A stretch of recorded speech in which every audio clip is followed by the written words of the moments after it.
And what is this? Oh my god. Oh my god.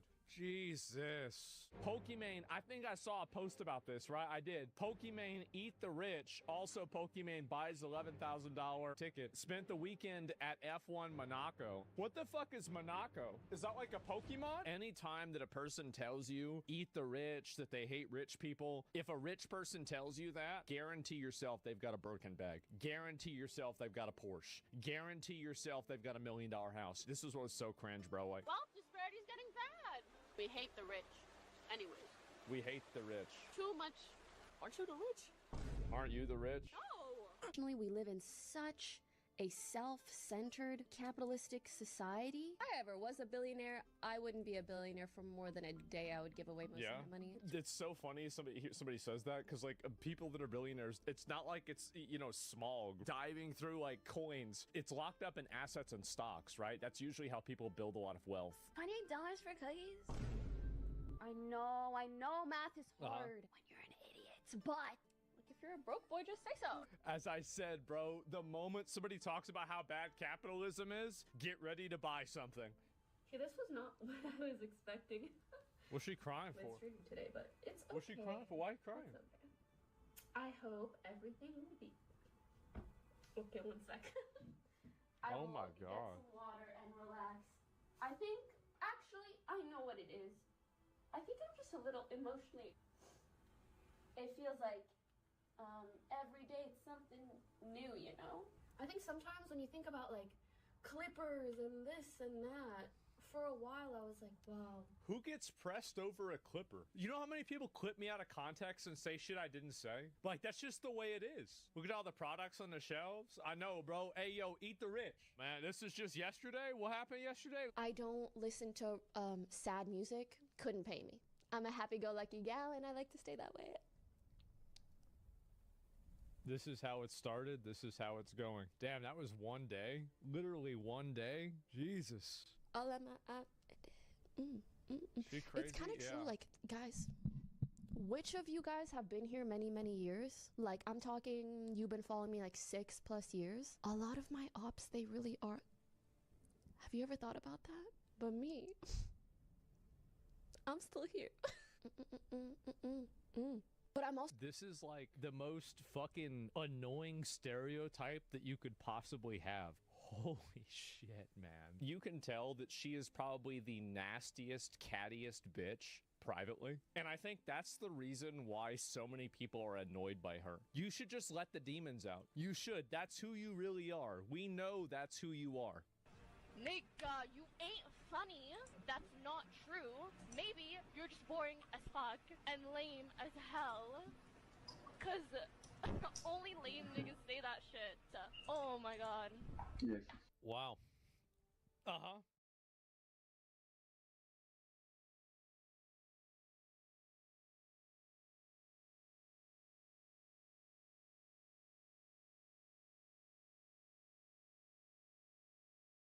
and to scale AI models and to maintain them so that people keep using them. Okay, and that is the infrastructure layer, which also includes your data centers, which also includes your energy. First is biological. There may be something different about his gene seed, which is the genetic template from which a space marine is created. The apothecary has not released any findings on that point, and the silence is itself revealing. Second is psychological. There may be something in his conditioning, his training, or his formative years that produced a resistance stronger than the standard profile. The memory procedures used during his custody, if they were used, would make that kind of assessment harder, not easier. Third concerns the official doctrine of the Creed, and it is the most dangerous of the three. In the Imperial Creed, resistance to the corrupting force is understood as a gift from the Emperor, whose psychic presence is believed to shield loyal souls from the worst effects of the Immaterium. A warrior who resists unusually well may therefore be seen, by certain factions, as having been chosen, and that view attracts attention. It draws interest from the ecclesiarchy, which is the state church, from the Ordo Hereticus, and from political factions within the wider state who would like to claim such a warrior for their own purposes. A man who becomes a prize that other factions compete to own is a man the Inquisition has to keep close, and that is what they did to Titus. He was not a soldier who was cleared, he is a soldier who is kept. What is being studied through him is a forbidden question. The question is whether an Astartes can resist the corrupting force permanently, or whether corruption is unavoidable. It is forbidden because the Imperial Creed has already answered it. To reopen the matter, even in private, is to admit that the official answer might be wrong, and admitting that the official answer might be wrong would force the Imperium to reconsider a large set of beliefs, institutions, and ways of doing things that have been built on it for 10,000 years. In public, the Imperium will not make that admission, but the Ordo will examine it in private. Its role inside the state includes the study of matters the rest of the state cannot afford to engage with directly, and Titus is one of those matters. He is still in the field. He fights on, the way he always has. He commands the brothers under him, carries out the doctrines set above him, and answers to officers he barely knows. By any reasonable measure, Titus is stronger than he has ever been. His body has been reinforced, his armor is of the most current pattern, and his experience covers more than a century of service. By the same measure, however, he is also completely cut off. Serving in a formation that is not the one he was taken from, he sees most of the officers around him are not the officers he served with on Graia.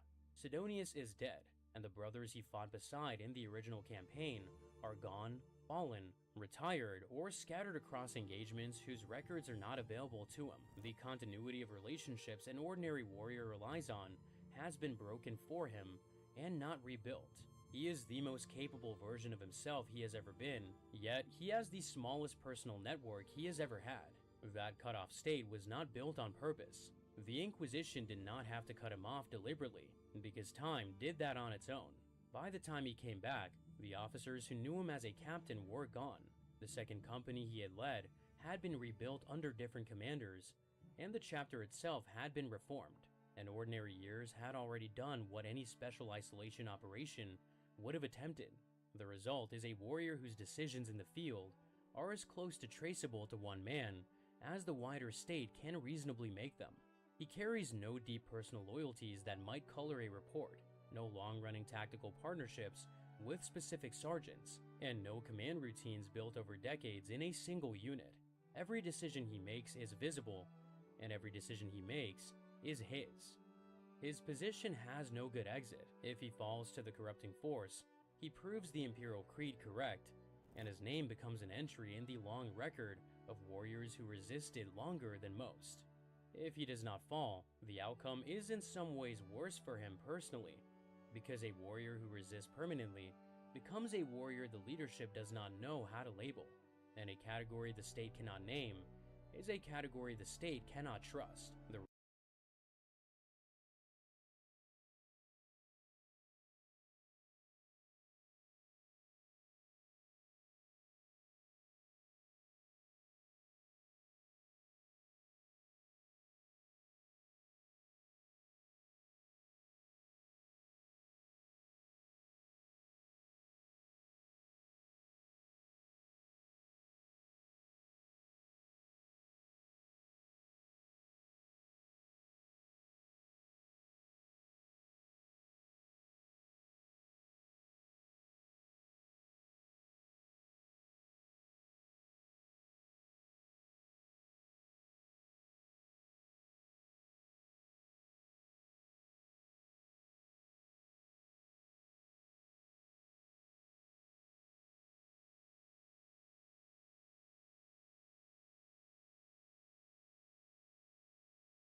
For over a month, Elijah, Luke, and I have been daily driving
some flavor of Linux.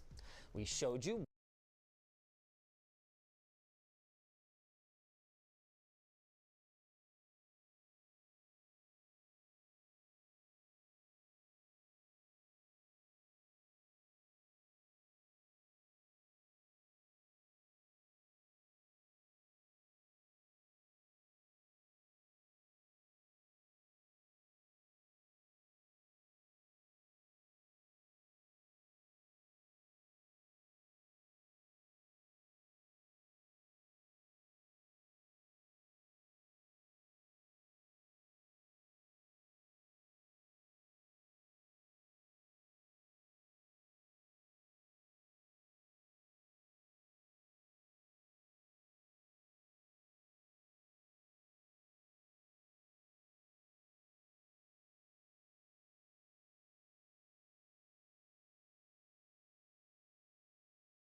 no bullshit LinkedIn filter. LinkedIn has a lot of fluff and I wanted to cut through it. So I vibe coded this extension in 2 hours. So you add a Gemini key from Google Studio for free and that's it. You only see the important stuff in that post via bullets and insights and nothing else. And if a post has no real value and only fluff, the extension will say so. Comment link to get the extension, and also if you want to build.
But Sanjog, there are thousands of calorie tracking apps. What are you doing differently? One, no app is as easy as vocab. Yes, the world's easiest calorie tracking app. Second, no app in the world offers nutrition reports as we do. Third, no calorie tracking app is as fun as vocal. So just give it a try. Yeah, it's paid. I am a solo person. I can't handle all these costs, but you enjoy it. It is an investment in your health and there is a free trial. So just go and try it out.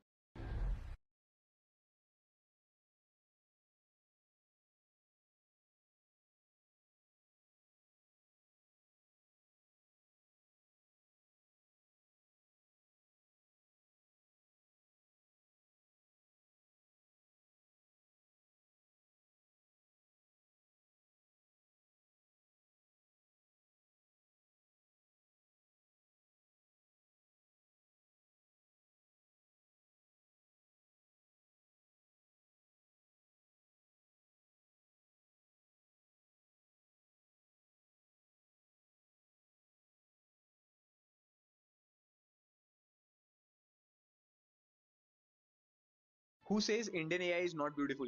The cliche of a design to be Indian, it has to have a saffron gradient, a mandala, a stock photo of a village, it is wrong. Just look at Sarvam AI's website and their videos. I have never loved a company for its look and feel this much. And they have communicated India without throwing culture at you like a decoration. It is actually the hardest thing to do in branding. Be specific to who you are without making it a costume. As a designer, I just couldn't stop looking at these abstract forms, different for each models and just too good. If you're building something, anything, and care about how it looks and feels, go study their stuff right now. Seriously, just comment Sarvam and I'll send you the link to their YouTube and their website. Just go through it. Who says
around and just, you know, that guide so that you're not beginners or light, for example.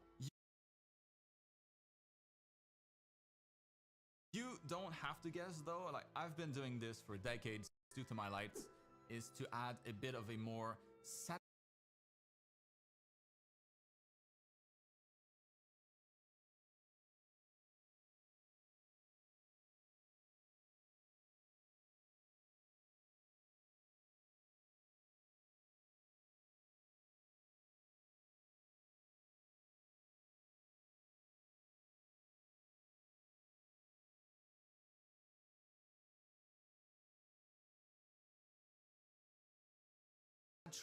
terminator. Basically, that's the short transition area between the highlights and the shadows that you'll see here. In Photoshop, I have a nice little like shortcut for this. I can just use the inner glow layer style to get that effect basically for free. So you see how much better that looks, like with, without. Or of course though, you can just paint it manually with a more orange-ish soft brush. It really isn't a big job, so it's not like I'm saving a ton of time with using Photoshop. But all of this was just light 1 of 2. So I'll do the same thing again, but this time I'll just have my secondary light source coming from a different direction, like maybe from behind the character. And here again, feel free to pick any color that you want. It's all the same, except the direction is different, obviously, and the opacity as well. So for this one, maybe I just won't duplicate the light layer. I'll just keep a single one so that it's not as bright as the main light source. So what do we have so far? Flat colors, shading, light 1 and light 2. And having all of these on their own layers, we can just adjust the opacity to fine-tune the result, you know, exactly how we want it. So that's the reason why I split everything up like this. Now next we'll work on the materials, because everything kind of looks like it's made out of the same material right now. This featureless material where there's no highlights anywhere, there's no reflections, nothing. It's just, it kind of looks boring. We can't have that. Illustrations look much better when there's different types of contrast, like contrast in the color, in the lights, and also in the materials. Basically, what I'm doing here is I'm going over everything and adding, having all of these on their own layers, we can just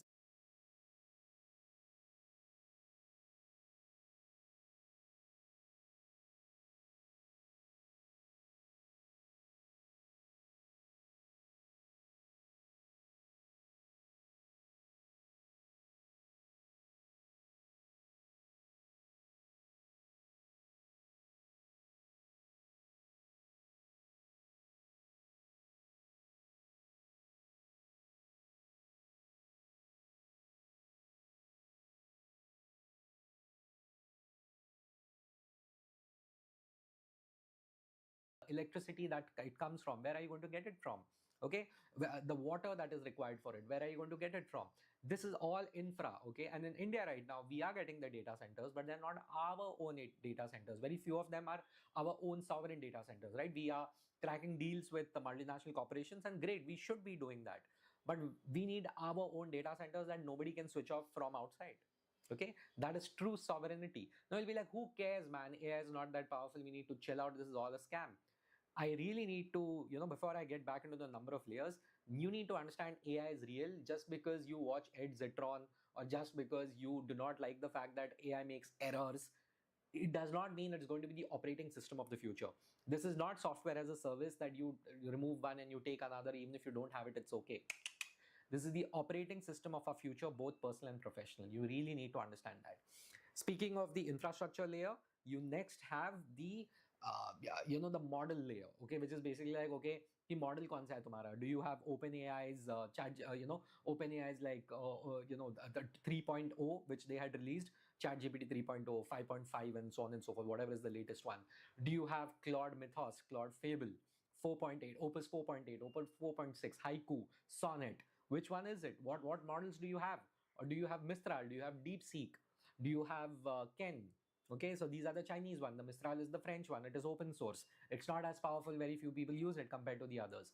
So on an AI model level, you only have the Americans and the Chinese who are actually doing something meaningful.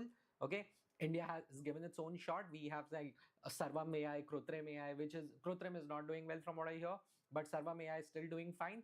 but हमारा green field AI training model नहीं हुआ है. Okay, I see it happening in the next 4-5 years. In fact, next 2-3 years, I see it happening. It won't be as great as the American and the Chinese ones, but we still need to create something of our own, and I'll explain why. That is on that level, and this video is about why. And then the third layer is obviously there are multiple more layers, and then there is the layer of application layer. Okay, which is like, okay, you have something like a napkin.ai, Google AI Studio, any applications that you make with those AI models, 11 labs and so on and so forth, right? ये जो companies है who actually use those AI models essentially to power their product. Okay, that is the application layer, and which is where I think India is like, it can do very well, which is like कि हाँ आप infrastructure बना के दे दो मुझको, we will be very much fine, like we can do very well with on top of things, we can build it very well. We are very good at it. We are very good at maintaining applications. We are very good at scaling applications, which is what our IT industry is excellent at. The world's best, in fact. But that is maintenance work. It is not high value work. It is not high margin work. Obviously, it is important work, but it is not like critical. Okay. Now there is another layer, which is the chip layer. So Nvidia has chips, AMD has chips, Huawei has chips. Okay. So ये जो chips वगैरह जो होता है, okay, the world's best chips are with the Americans. In fact, there were export controls on those chips also, because they were considered so critical, okay, and so powerful. They're like, we are not going to let it out to everyone, essentially, right? So you need to understand. Then it is a very sophisticated tech stack. India does not produce its own chips. Okay, we do not have our own data centers in the numbers that we would want, in the capacity that we want. Energy का तो हमने देख लिया है. We are an energy importer. Okay, so we are in deep trouble if we are not taking this seriously. The only layer we'll be owning is the application layer. That is like saying कि देख मेरे पास ये switch है, देखो ये switch है, ये switch on किया, ये switch off किया. Wow, this is your ये. But the electricity behind it, the wiring behind it, everything behind it, it is actually owned by someone else. If they switch it off, it does not matter what I do with the button. The button is the application layer which the user is using, right? So you need to understand that, we can be proud of all the, buttons that we are creating or maintaining.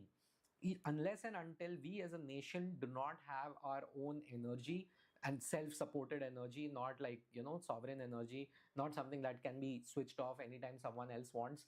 Okay, we need to have our own AI models. Okay, even if they are not the best, even if they're 80-85% there, okay, good enough is well done wala hisab ho jata hai when push comes to shove.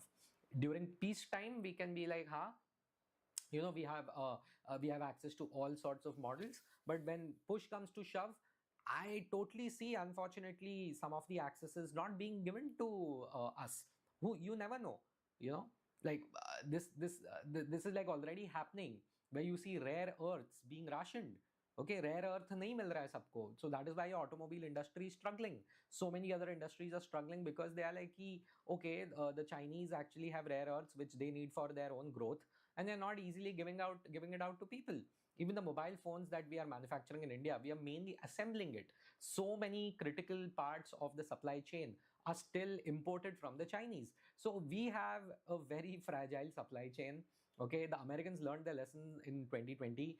We somehow still haven't learned that lesson. We have a huge import dependency. And when it comes to artificial intelligence, you need to understand it's going to be the operating system of the future. Folks, ChatGPT is not artificial intelligence. I mean, it is. It's a very small part of it. Okay, there are many of you who get very emotional about this, and they're like, "Ki wo mera job khayega, wo mera job khayega." Maybe true. I'm in marketing, and I keep saying I'm exposed to AI as much as anyone else. In fact, if you see JP Morgan and Morgan Stanley reports, they keep saying that the one function, the one domain that is most disrupted by AI, which will be and is already happening, is marketing. My job is wildly different from what it was even 24 months ago. Okay, you need to understand that. You need to understand that, and that's true for every marketer worth their salt. Okay, and of course, coders are in deep trouble. The challenge in India is like everyone and their dog is a coder, whether good or bad or great, and they all have an opinion ki AI kharab hai. Obviously, because it is literally coming out in the marketing saying we are going to replace you. So obviously people are going to get emotional, and they are going to basically just go out there and defend things which don't make any sense. Stop coping and understand the reality that literal entire militaries and governments are pro AI, And even if it does not make financial sense, they will ensure this technological revolution happens, whether you like it or not. Okay, and our country, if we want to do well, forget doing well, if we even want to maintain the current level at which we are at, okay, we have already missed the industrial revolution 200 years ago. Okay, we missed the manufacturing opportunity 40 years ago. Can we not miss the AI revolution? Huh? Let's please ensure that we have, and this is not something you and I can do, right? कि you know कि मतलब स्वच्छ भारत नहीं है ये कि कचरा मत फेंको, you know, थूको मत, ये झाड़ू कचरा उठा के डस्टबिन में डालो, ये हम नहीं कर सकते.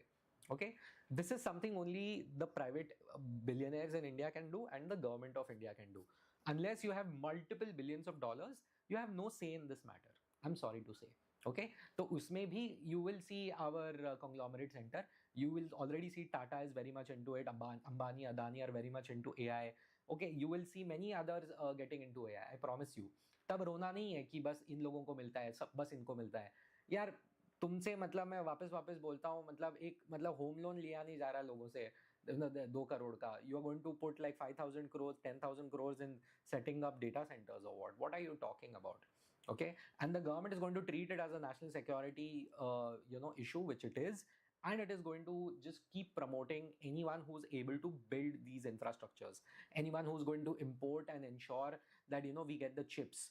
Abhi chip manufacturing, semiconductors, we are 10 years away from it. We need a massive revolution in this country's thinking, okay? Because I mean, Nandan Nilekani, who is basically is the founder of India's tech stack, okay, your entire this Jandhan, Aadhaar, and so on and so forth.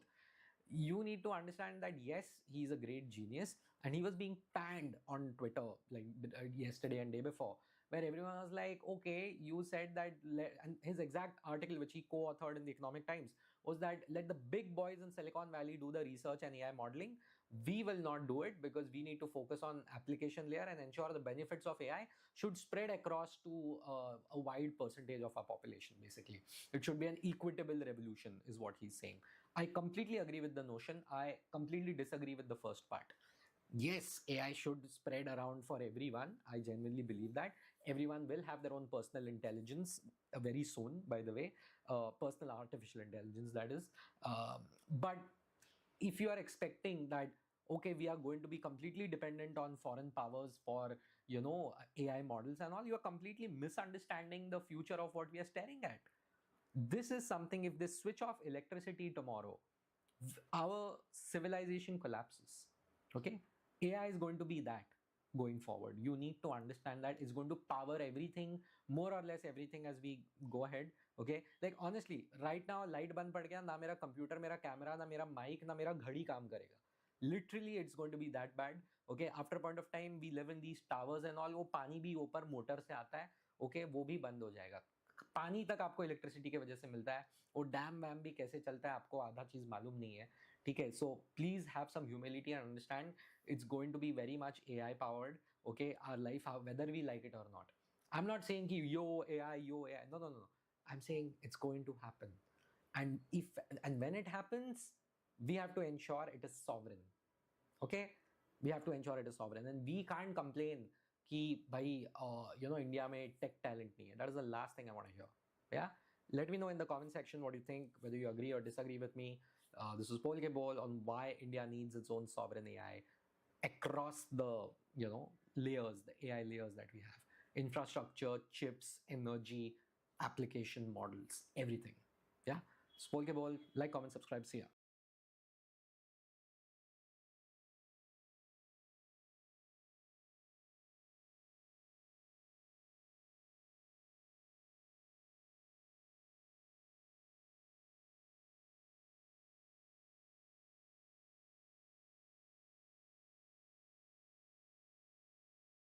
Welcome to The Explainer. Today, we're jumping right into a pretty fascinating conflict that's playing out at the absolute cutting edge of AI. We are talking about a massive, groundbreaking paradigm shift in how artificial intelligence actually learns from structured tabular data. Okay, let's dive into this. Now, I want you to consider a bit of a provocative question. Why exactly is tabular data widely considered the last unconquered castle of deep learning? I mean, think about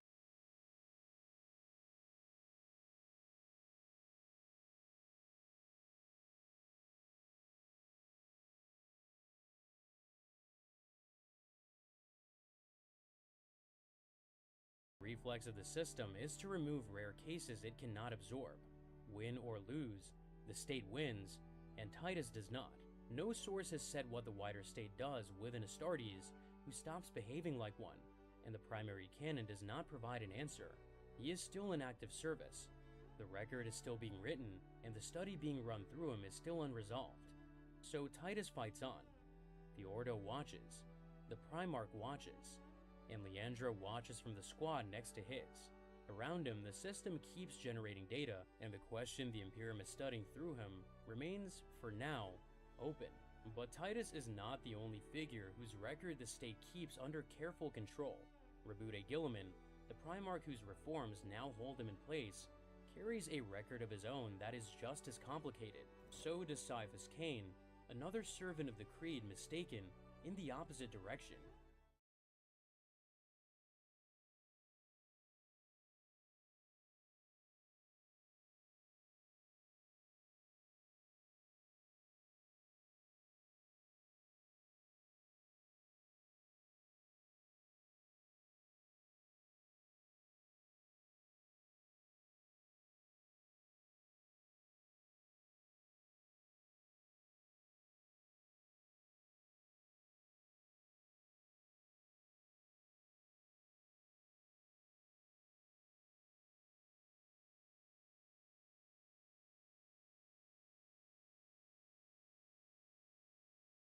Really nice shading, really quickly.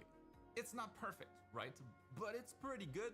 And in Clip Studio Paint, the button to create a clipping mask is right here, and you'll know that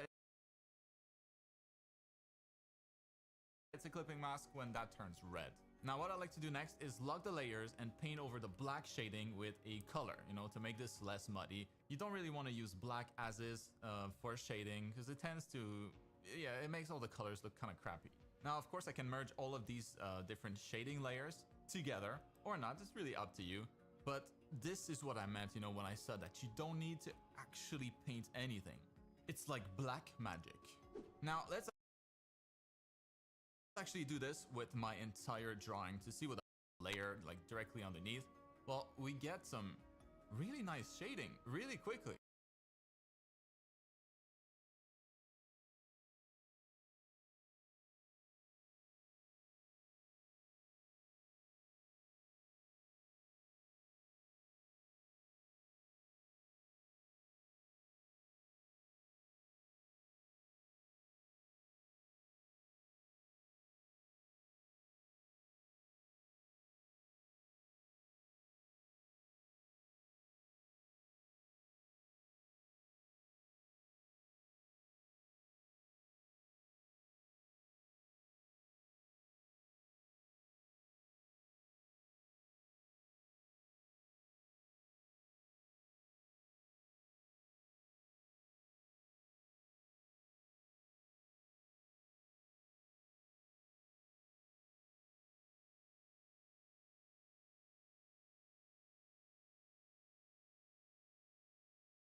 go back and forth and making this drawing that I will edit in. Yeah, this drawing right here.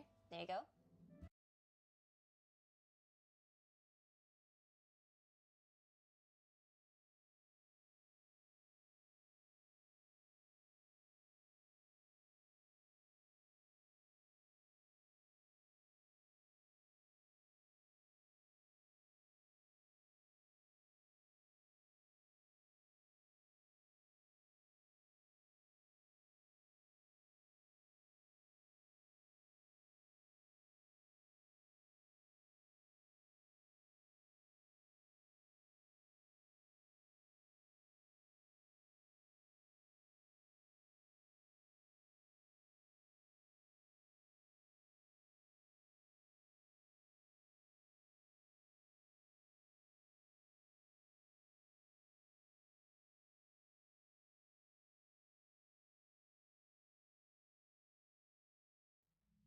To my dearest friends, I am honored to once again welcome you to today's sermon. The true scale of the galaxy is one which few will ever be able to fully grasp. Hundreds of billions of stars glint out in the near-endless expanse, only being occluded by the presence of colossal warp storms, rifts, and other cosmic horrors so large that we must only pray that they never turn their ever-starved eyes towards us. Immense clouds of celestial dust and debris will float for thousands of years, only to meet their ultimate fates within the crushing singularity of a black hole. But the vast majority of the sentient species of the galaxy cannot live within the blaring flames of a star, and neither will they find purchase through the boundless gases of a nebula. Instead, they will require a solid rock to call their own, and upon their planets, life will blossom and burst forth, providing its inhabitants with a fertile enough environment that entire civilizations can bloom. We must understand, though, that the various factions of the cosmos tend to prefer to live upon worlds which harbor an ecological bounty, from where they will be able to harvest the resources they require to propel themselves and their species towards new heights of glory. The galaxy, however, as large as it may be, does not hold an endless wellspring of planets so lush. And so, brave colonists may indeed be forced to settle upon desolate, near inhospitable grounds, and these would be known as the Death Worlds.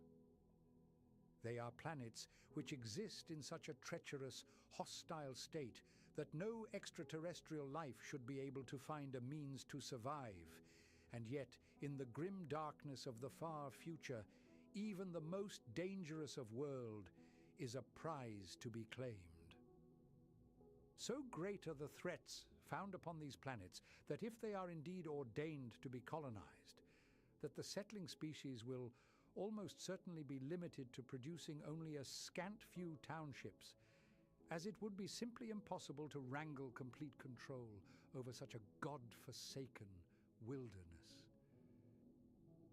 With the horrors of these forlorn territories in mind, I do believe that we should now begin our investigations into the many death worlds of the galaxy. Firstly, I will provide a more in-depth explanation as to what a death world is, including details on the environmental or alien dangers to be found beneath their clouds. We will also consider the lives of the citizens who are now forced to endure the hardships of their most terrible existence if they were indeed born upon one of these planets. Finally, to best illustrate their Acheronian bleakness, we will look over a few examples of some of the more notable of death worlds to be found out in the Great Expanse. But without further ado, we must now sadly take a voyage from our own lush homes to land upon a forlorn rock, kept suspended within the abyssal dark as we learn of the Death Worlds. To begin with, let us learn of exactly what I mean by the term Death World. Officially, A death world is a classification given to a planet by the Imperium of Man, where the lords of the administratum have decreed that the world is simply too hostile to support a large-scale, planet-spanning colony effort. Every planet within the galaxy will fall under a specific designation, and these will be based upon a wide range of strategic points, including of their available resources, cultural significance, and of any key political influences which it may hold. This designatory system will encompass everything from the greatest of hive worlds through to barbarous feral worlds, and even down to humble research stations left upon small, isolated planets. Omitting the uninhabited graves of dead worlds where no traces of life remain, there is no habitable classification which is seen as being more treacherous nor dangerous to the adventurous souls of humanity than of the death worlds. Imperial cartographers will further name these planets as belonging to the Delta Tau class of world. However, do not mistake this as them having any relation to the Xenos race of the Eastern Fringe who share in this name. But these designations and naming conventions only exist to serve the delicate hands of scribes who reside back in the safety of bureaucratic office habs, and in reality no title could ever do justice to the sheer horrors to be found upon the death worlds. Though they may range rather wildly in their composition, there is one thing which is held as a constant between these worlds, and it is that they are near inhospitable realms of misery, in which a human will find naught but anguish and unending torment. Though alien creatures may have indeed adapted themselves to the hellish environments, having been pushed by the cruelty of evolution into becoming ever more bestial and vile themselves, the same cannot be said for mankind. Humans will rarely be able to carve out a long enough existence for themselves that they may eventually acclimate to the dangers, meaning that many will simply fall as victims to the horrors which prowl in the dark. In terms of the worlds themselves, though, they have no strict ruling as to their environmental status, as in fact any planet may have concealed such a grave threat to mankind that it will ever be safe from our own colonial exploits. We have uncovered oceanic worlds, seen as glittering blue marbles from orbit, which by all accounts appear to be somewhat beautiful against the backdrop of the void. But make no mistake, for within their abysso-pelagic depths, all manner of loathsome terrors will lurk, and they will not take kindly to the intrusion of extraterrestrial visitors. Picturesque jungle planets thought of as being relatively safe have routinely held horrors beyond human comprehension beneath their dark canopies, and there can be no escape for those who have become lost within their labyrinthine tangle. Colossal stalking beasts will hunt through the shrouded murk, feasting upon any hot-blooded prey they may find, and they will have no qualms over gorging on those to be found in the hapless colonies. Even simple continental worlds, which from all initial scans appeared normal, can similarly harbor an invisible danger beneath its crust. Expansive, swaying grasslands may open up from vast tectonic movements, creating gaping canyons and jagged mountain ranges through the night, as the unstable core of the planet writhes and belches forth torrents of glowing lava. Some worlds, despite seeming to be similarly conventional from first scans, may in fact be tidally locked, concealing one half of its surface within the atramentus darkness of eternal night, whilst the other will be scorched into an arid, waterless wasteland beneath the unending blare of its parental star. This was notably found to be the case upon the world of Trago, which during the Great Crusade harbored a limited population of hardy colonists upon its frozen half. Though the life expectancy of these humans was low, such was the hardy tenacity of its tough citizenship that the legions of the Astartes would routinely descend to recruit from the populace, seeing their strengths as being a vital boon to be held by their marines. Other worlds, even if they appear to reside within the Goldilocks zone of a star system with a standard orbital schedule, will in fact find itself to be constantly bombarded with destructive meteors, making it almost impossible to construct a permanent overground settlement upon its surface. As we can see, the dangers to be found on a death world may be broadly categorized between those of unpredictable tectonics, hostile environments, and of unknown alien threats. Upon a tectonic world, the very ground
looking to reassert themselves here with their player advantage situation. Heretics trying to play up close here.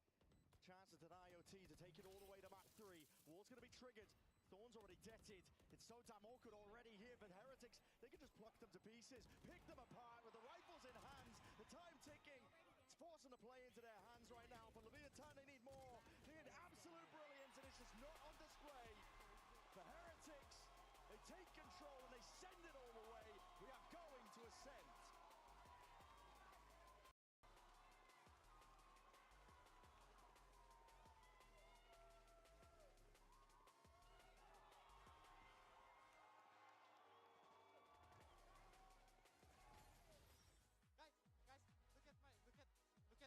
Look at my Scott.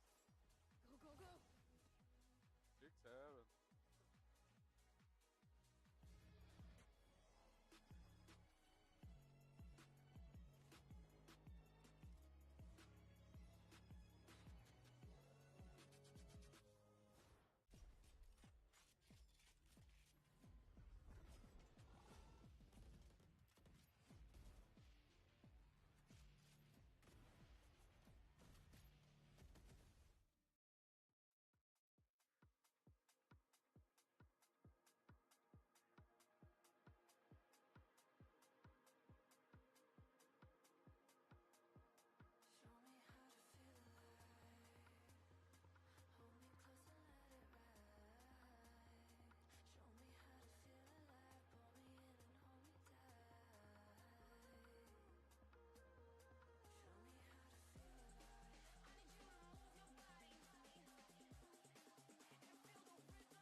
Welcome back, everyone. And you go into map 3, you know what that means. We had to come out to the crowd, hang out with the people. Ain't that the truth?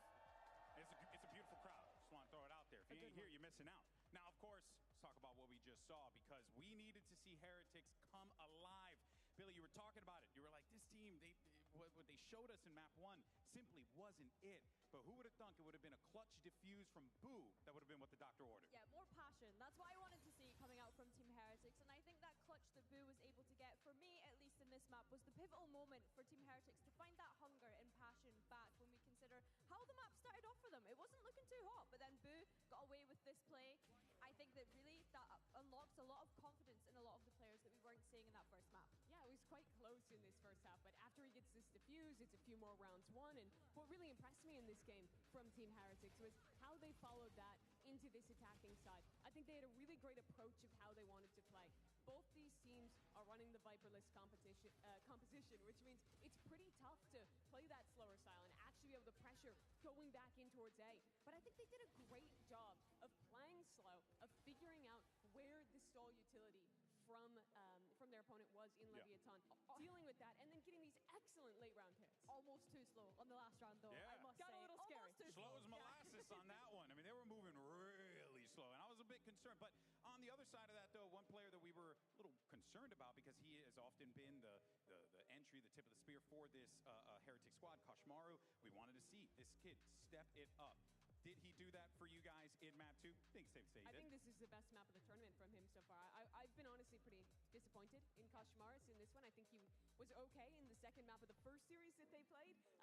But for me, this was one where he was actually delivering. And going back to the success on their attack side late rounds, I think so much of that was down to Kashmaris. He was doing a great job on their C execs of dealing with the solo anchor from Lev.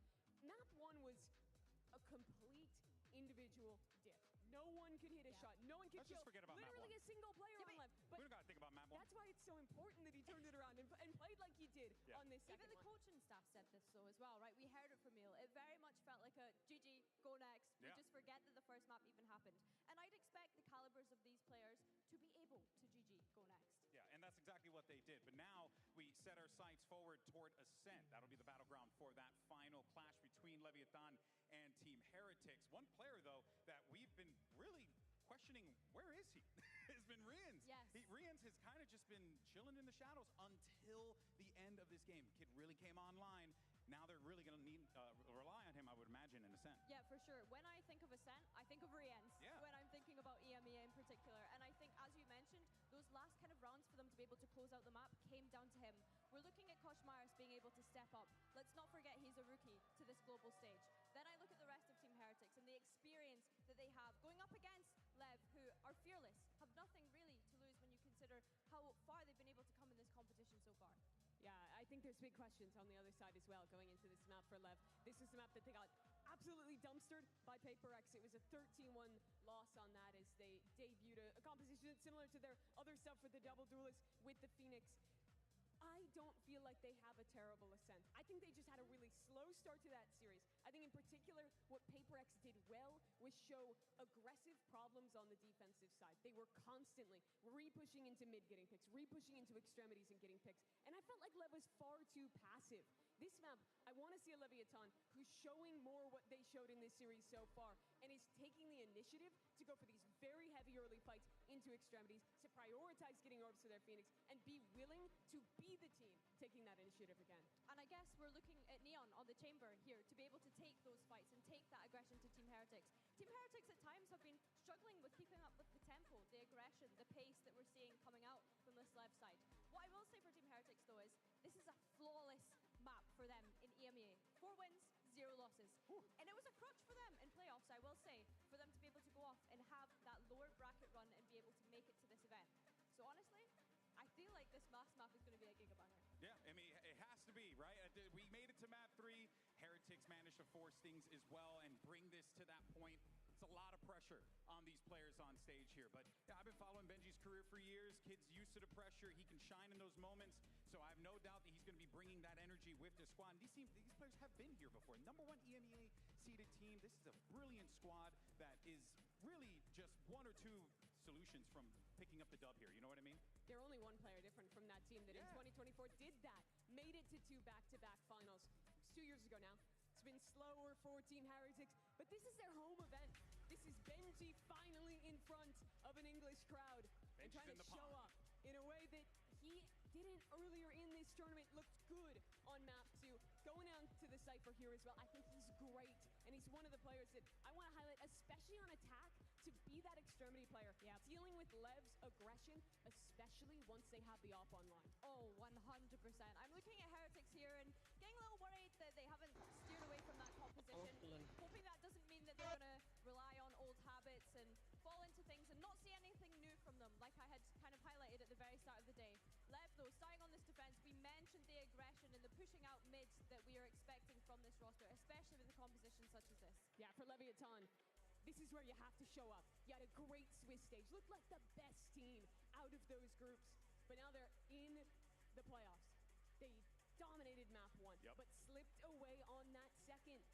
It's a team of 4 rookies. Only 1 veteran player here and very high expectations. this is where they have to show that they can bounce back, that they can live up to those expectations on the global stage. And to that point, Mimi, they've not really had to suffer any losses so far. When we think about their run regionally, making it all the way to that grand final through the upper bracket, yes, it was a devastating grand final loss, but here, this could be it. Folks, we're going to map 3, and you know what that means? You gotta make some noise as we get ready for a clash between two phenomenal squads. Let's hear it for your casters, and take it away. Hotly anticipated, this map 3 is between these two squads, and they are fighting for their lifeline here at Masters London in the Copperbox Arena. Going tooth for nail, blow for blow here on that last map, but it's all going to get decided on ascent. And there's a lot of questions that we have up in the air immediately about what kind of form we're going to be seeing from these teams from the last time that Lev played this map. And for Heretics now, do they have it in them to be able to battle back? Both of these teams came into Masters London looking like two of our best on ascent. Lev, incredible performances individually inside of Americas. Team Heretics 4-0 with this Jet Neon comp in EMEA. And yet Lev got spanked by PaperX on this map, which they might have legitimately thought they were the best in the world coming into the tournament. And they found out. They found out early. How much have they learned, and how much can Team Heretics play in a similar way to put that pressure on? Well, it feels like a bit of a hard read here. Team Heretics fully contacting all the way up until they get towards the doorstep. A site completely open. They're sort of taking it. Did use a bit of util, bits and pieces. The dart was committed, but it's going to be a plan into the back of the site and a full retake played for. They actually still have really good post-plant util. Neon stun, paranoia. Yeah. Udo not really in a position to use it from hell. He's going to be holding in main, so we'll see how this gets used. Shorty, posted up. Stun as well to peel away the left players. They're going to look to fight over this with the paranoia. To door, yeah, they are. The paranoia already sweeps its way forwards, but not expecting this one already. Distractions being played for. What is that flash? Everybody blinded up, and King, what a play to make. His team happy to capitalize. They swarm on the opposition. Smelling that blood in the water. It's a full defuse from blows. He's got safety in numbers. He knows that his team has got his back. Pistol round, squared away. Heretics are trying to come up with ideas, trying to create some pressure over there. But they just didn't anticipate the right positioning of these retakers. They thought they'd be right next to the door, all in tree. Instead, they're tucked back. Pretty safe spots, actually. Yeah. Being played by Neon and King there. And the counter paranoia does so much work. Here's that strategy again from Team Heretics on their attack side. Full armor with an outlaw, allowing Koshmaros to roam around the map and see if he can generate any kind of opening for them. They should be ready for this setup. This is something that Lev do a lot on Ascent in terms of their defensive anti-eco protocols. King with a judge in A main, Sato just jiggling with the molly and cat. They've done their homework. They're going to know how Lev want to play this round. The judge is a bit of a nightmare if you give it over. And boost smoke. Cut in the gap. Might be baiting King in. Yeah, I mean, it's good for the judge, obviously, but it's also good for Heretics if they can swarm in. Yeah, they're pretty aware, I think. And there it is. Another level of awareness. Sato just with the molly out, couldn't retreat in time. I mean, the way that Team Heretics are handling even just round 2 here at a disadvantage shows that they do have an idea of what Lev are going to be going for. Yeah, this is something that Lev have been criticized for, not switching up their setups too much in terms of adding to the playbook, being too readable. It hasn't really been too much of a problem for them. They've usually been able to pack enough of a punch when it comes to the firepower that even if you anti them, they're still difficult to get through. Looks like clear homework being done though by Team Heretics here. Still, they are running out of time to make a play towards this. 30 seconds roughly in a round to work towards, and they're making a lot of noise as they look towards B. Trademark's going to be slowing them down potentially if it's not broken in time. It does indeed get detonated, so they're going to be slow to a crawl. 20 seconds remaining. Neon dominating control over towards main. Multiple players now spotted out. It's done a lot of damage in the process though, with that rendezvous peels all the way back to safety in time. Blood down to just the final few seconds. These players have been softened up. They've got to get a move on. They've got to get a move on. It is getting mowed down by blows. Bulldog in hand. Heretics with some nice opportunities to open, but as you said, the time being their biggest enemy there towards the end of things. 10 seconds left. 1 enemy remaining. Blows is ticking on pretty early here to his Hunter's Fury, which is a difficult ult to get online early doors.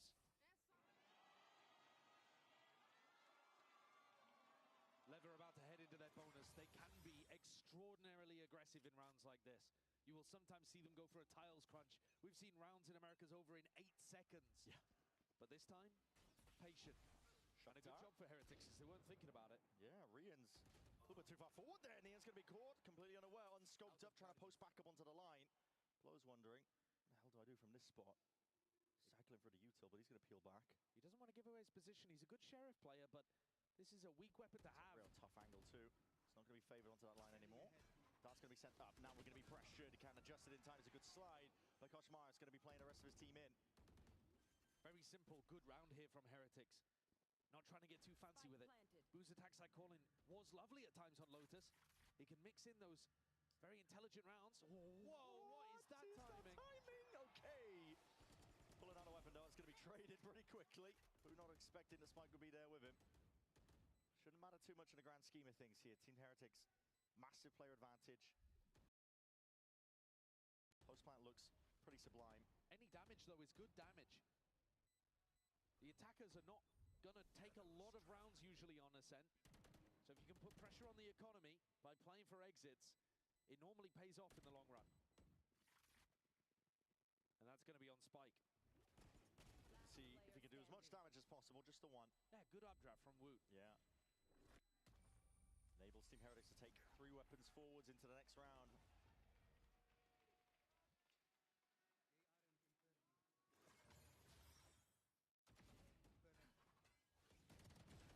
It's very simple stuff. They just post up on angles and are looking for the aggression to come into them. B-man default, go into a B exec, utilize your Neon to be able to put a lot of pressure on the side anchor. Usually though, Leviathan are going to have much better weapons to be able to work with. Around like this. I see it utilized. Odin, operator in play here. We'll listen in to see what Lev have got up their sleeves. Vamos botar a garagem, guys. Cypher tá pra B. Tinha homem lá, tá?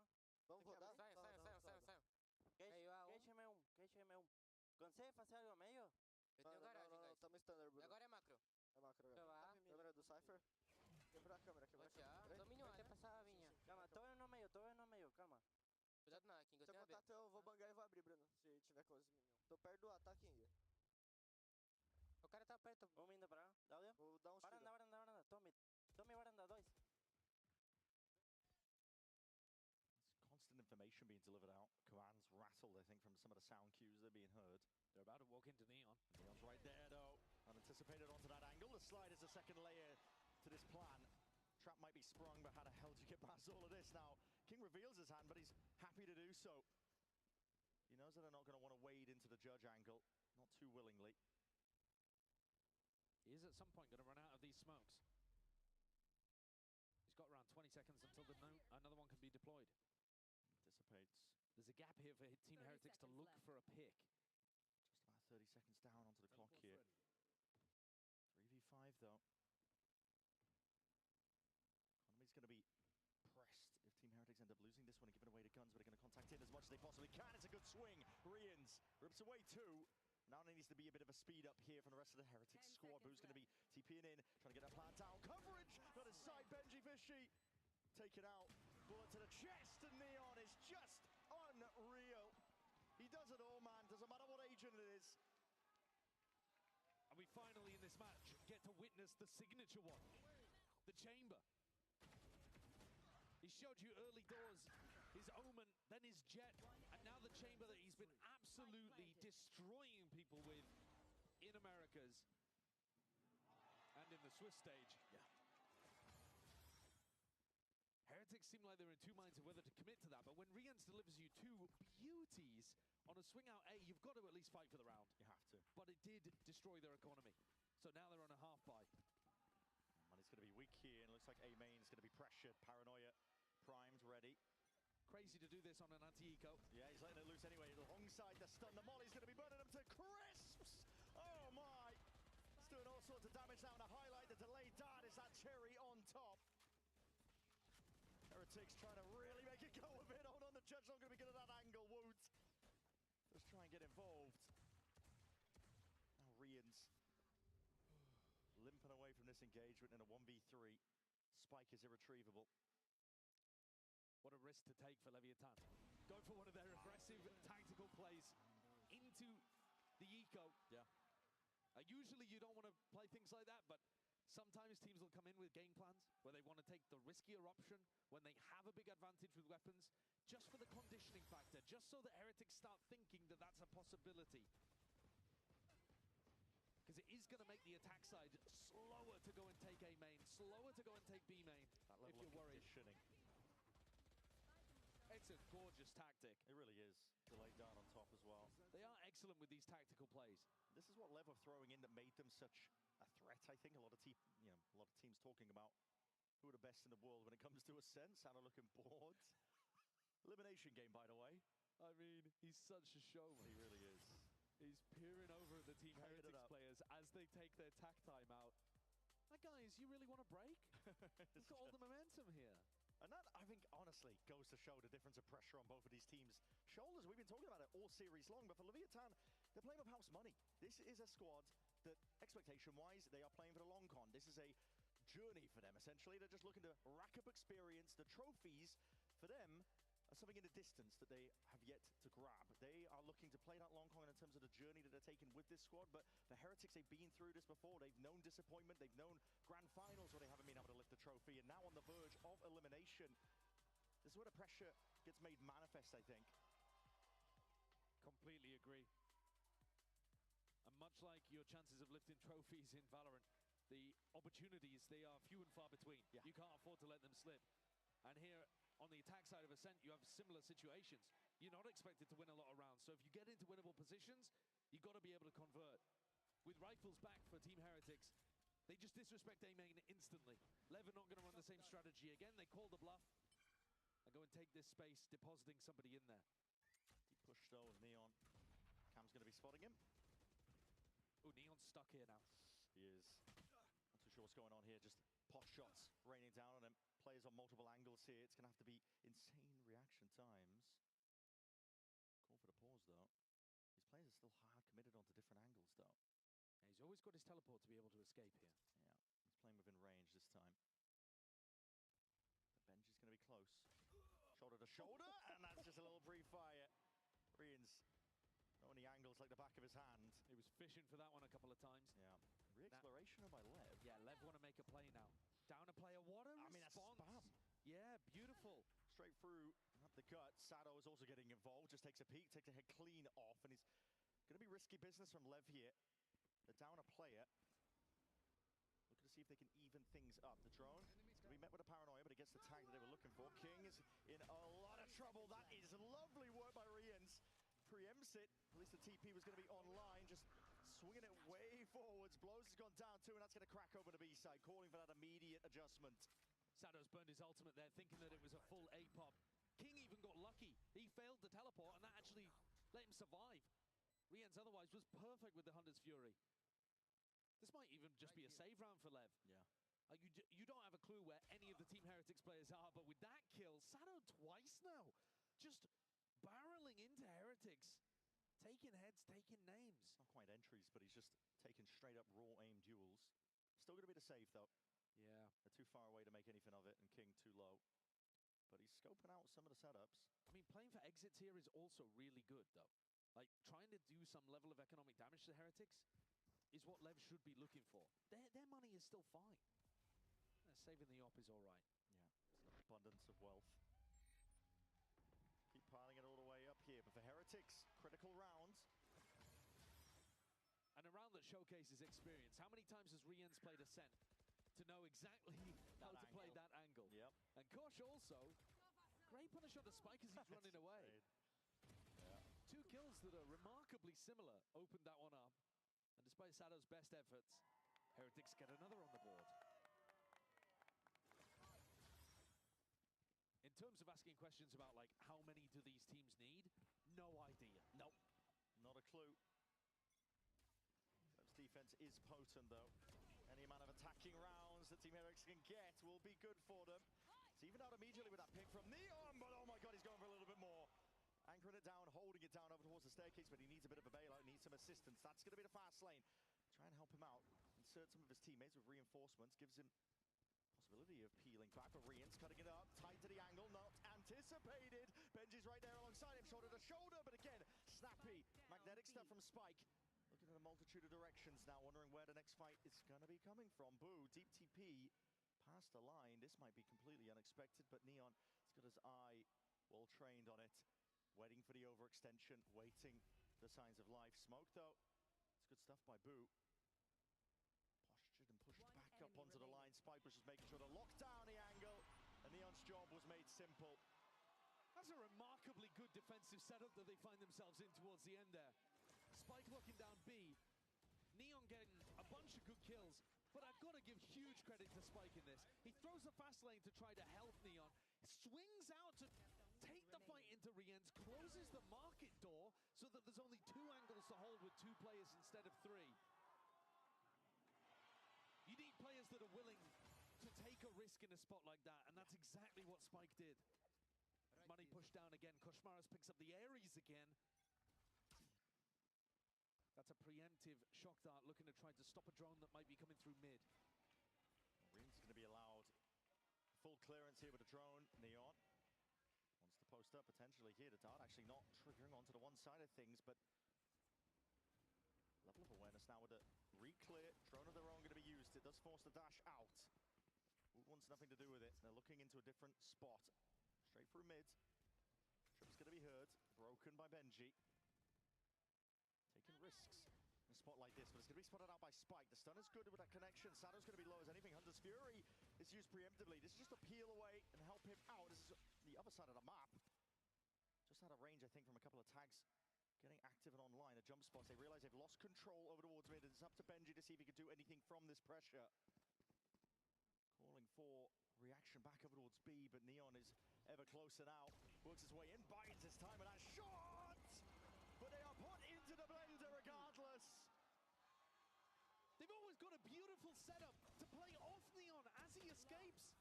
Whether it's Spike dashing in or whether it's blows on the line with the Odin, bro. They've just got these defensive setups down pat. You think Neon's the threat. You deal with him with the updraft. Pressure him off the line but don't get the kill, and suddenly there's another one waiting.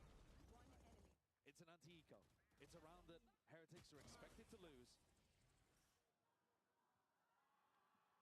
But they need to start putting rounds on the board here. We are getting into the final 4 rounds of the half. Running out of chances. Woot with the Blade Storm. He's 1 and 7. It felt like he'd woken up halfway through Lotus. Need to see it from him. Big play, big performance, especially when he's leading the charge. The rest of his team there.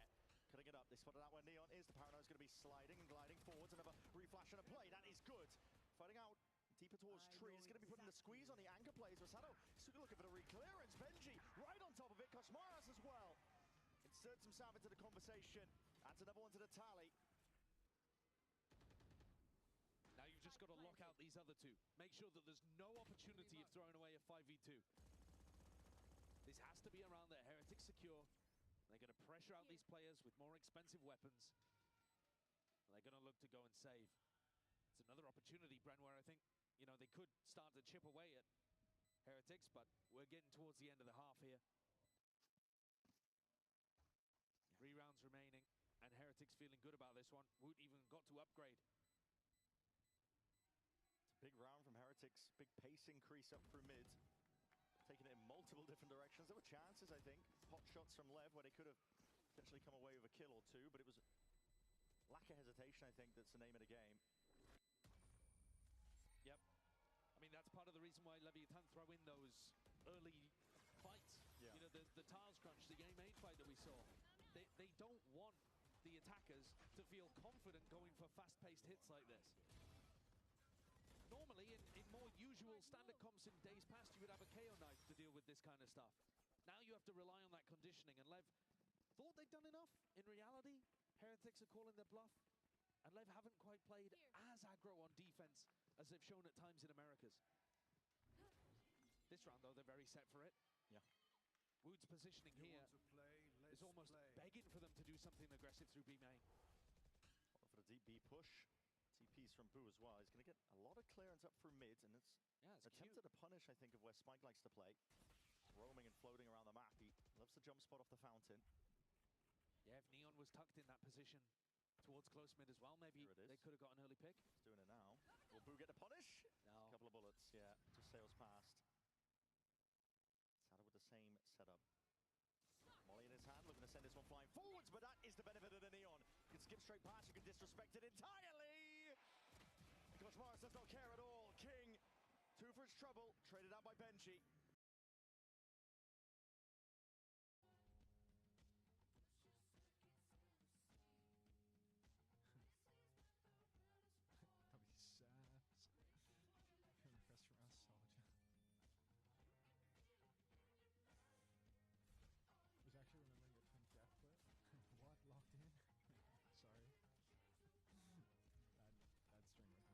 Avoided.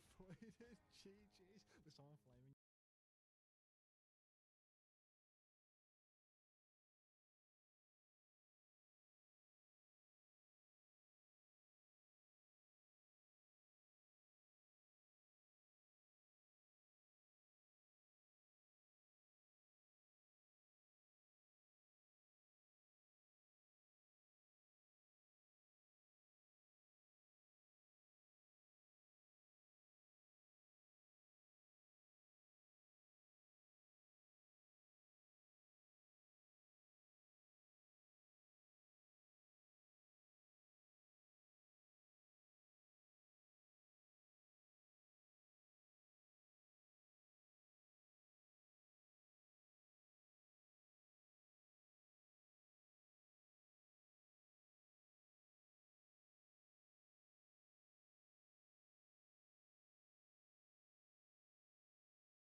That I've converted to this sketch using semi-realism slash anime art style that I have. Yeah, okay. So first of all, usually after I finish my sketch, I take an airbrush right here, airbrush normal. I put it like in like a decently big brush setting, and in the same layer, I will lower the opacity first, so it doesn't really affect much, because you can see if I do this, that erases a lot with very minimum effort. But if I lower the opacity, it will brush more lightly. Why am I doing this? So I can get a low-key cleaner base. So I'm lowering the opacity so I can only erase like a little bit to get like everything a little bit more clean. Okay, yeah, if we're coloring, usually I go to the layers and I lower the opacity a little bit more. Because I just need this for guidelines, man. Yeah? Alright. for preparing my sketch before I start rendering. Now we're gonna go to color in the drawing based on the reference. First of all, I'm gonna show you a really neat trick that IBIS Paint has so you can see a reference. You go to this little button over here, you click on that reference window, and boom, your reference is right over there. You can import right there, like these three dots. You can add a reference, remove, or reset reference and everything. I already put it here to make it easier, but this is gonna be my reference. Now we're just gonna add another layer, put it underneath the line art layer, and we're gonna start coloring. The brush that I'm using to color is a pen fade with 0% thickness for start and ending. Okay, so I'm gonna speed up while I do the base colors, okay? Alright, and an easy tip for you to be able to find out the right colors for base coloring is you can eyedrop it from the reference like this, or you can eyeball it. I like eyeballing better because it makes me work a bit more, you know? Yeah, okay. I like using a more lighter color for the eye so I can build it in again later.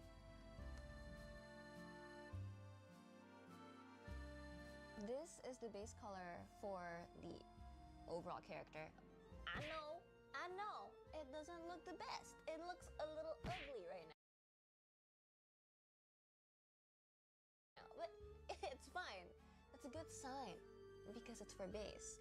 Also, since the background of this drawing is black, I'm gonna just change that real quick by just removing the character for a second, going to bucket tool, and there you go. Yeah, okay. So we're gonna re-add the character, just like that. Okay, so now we have something that's actually playable. Maybe we can actually work with this, all right? Now, we're gonna go on to the third step, which is we need to start learning the whole values part now, and so we need to learn how to convert this drawing to grayscale. Okay, so a lot of you might be wondering, why did I not just start making this like full on with like grayscales, black and white? Why am I adding colors in first to match the image? Well, because that's how you can actually get the values correct, right? So you already add the base colors in right here. If you switch it to grayscale, it will match the reference on how it would look like value-wise in the grayscaling scheme, radar, graphic, more accurately than if you just eyeball it. But if you can eyeball it, be my guest, you know? This is like, because I like double checking, okay? Okay, so after this, usually I merge in the layers for the line art and the drawing, but if you have anxiety, you can duplicate the line art and the color layer as such and just put it underneath the background layer just in case if you want to revise and do it again later. We're just gonna put this in a folder and keep it tucked in back there, you know? And you're gonna merge in these two layers. See, I have my line art layer on 56% and the colors on 100%. We're gonna merge these two. And to turn this into grayscale, we need to click right here. There's a filters option right here on the left side of my screen. You're gonna click that and you're gonna be put into, there's all hot history, adjust color and everything. You go to adjust color and you find this filter grayscale right over here. That's what you're gonna look for. You just click on that and bam, your drawing's in grayscale now. And you can play with the contrast and brightness. I like to keep it simple, which I'm just gonna keep it original. I'm gonna put it on normal brightness and 0% brightness and 0% contrast. All right. Now, you want your reference to turn into grayscale as well, as I have mentioned in the short video that I've made previously. And in order to do that, you just need to import your image into the application. You do the same thing with your current drawing. We just put it in filters and everything. You save that image and put it in here as well, add reference. I already pre-did that, so there it is. That's my drawing in grayscale. Now, as you can see, you know more on what you're working with now. Turning your drawings into grayscale makes you only focus on the blacks and whites and the tone and values of the drawing, so you do not focus or over focus on colors. This is my key on how I can do dramatic lighting, because if I eyeball it with color, usually I get the values incorrect, and I'm using reference. So yeah, we're gonna start doing that right now. All right, so you add another layer and you switch it into a multiply right here in the blending modes. You turn to multiply, and usually when it comes to this, I use this brush, Anya's Chronicles. I made this brush. As you can tell, it has my name on it.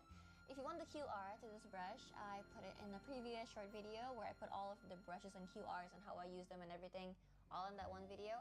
I might put the link in the caption for this video, alright? Okay. I'm using this. This is a calligraphy brush that I put on watercolor, and it has decent blending. And this layer, I'm gonna max this out, and I'm gonna use black, of course, since we're focusing on grayscale. We're gonna focus on the hard shadows first, okay? Parts that obviously have shadow. Putting this on multiply so it blends easier, I'm gonna lower the opacity to 75% is good. Now we're gonna map out right here. So parts that has a lot of darkness, you just map them out like this. It's okay. It's messy to begin with, guys. Don't. The key here is to not focus to be the hard shadow blend up. When you add another layer and use, we're gonna start to get the values incorrect, and I'm using reference. So yeah, we're gonna start doing that right now. All right, so you add another layer and you switch it into a multiply right here in the blending modes. You turn to multiply, and usually when it comes to this, I use this brush, Anya's Chronicles. I made this brush. As you can tell, it has my name on it. If you want the QR to this brush, I put it in a previous short video where I put all of the brushes and QRs and how I use them and everything, all in that one video. I might put the link in the caption for this video, alright? Okay. I'm using this. This is a calligraphy brush that I put on watercolor, and it has decent blending. And this layer, I'm gonna max this out, and I'm gonna use black, of course, since we're focusing on grayscale. We're gonna focus on the hard shadows first, okay? Parts that obviously have shadow. Putting this on multiply so it blends easier, I'm gonna lower the opacity to 75% is good. Now we're gonna map out right here. So parts that has a lot of darkness, you just map them out like this. Blending. And so It's not perfect, right? But it's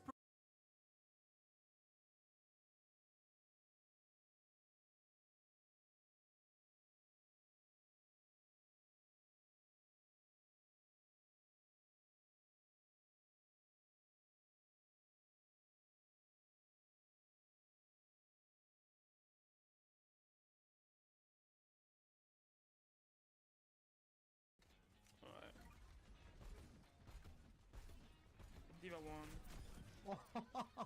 No, that's crazy. Oh. Holy shit. That was so gross. Oh my god. Nice. Diva won.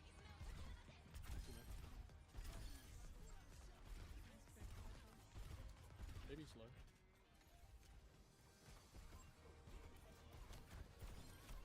Oi, oi, oi.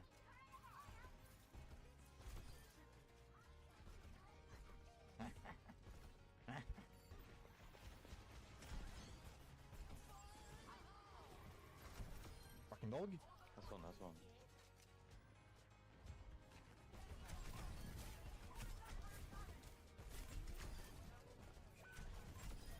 Jesus.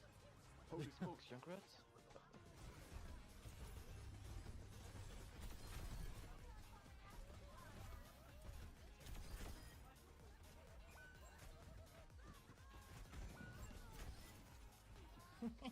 Alright, he's killed 5 people.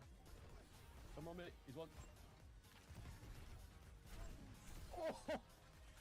Oh my god.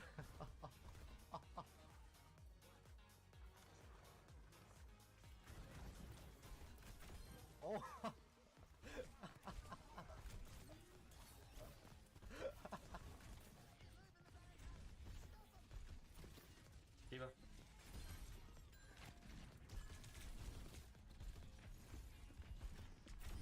could nano you if you want to do the drop play, Jen. Oh, yeah, that's perfect. Ready? 3, I'm going now. Sigma. Good job. Oh.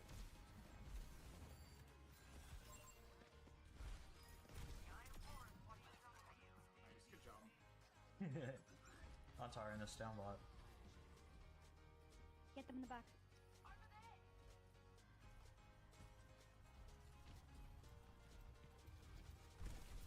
Oh!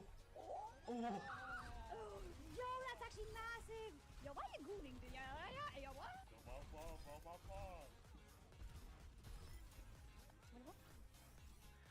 Holy dude. My god.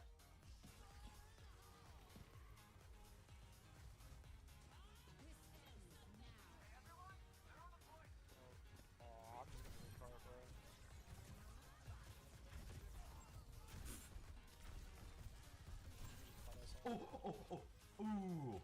Own! That was disgusting. I'll take it. Just shoot the right from node. I'm going over. Stay. There you go. Shield him too.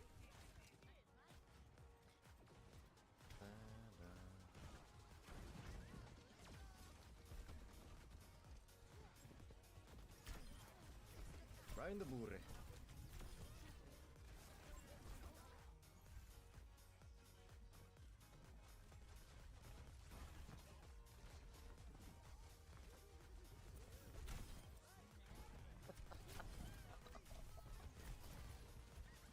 Come in, bro. Roll out. 3, 2, 1. Boom, boom, shakalaka.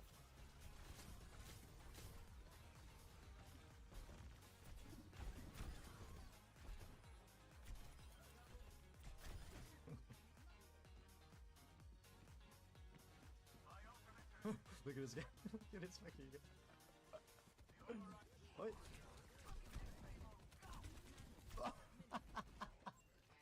I have a fire with the enemy team's name on it incoming.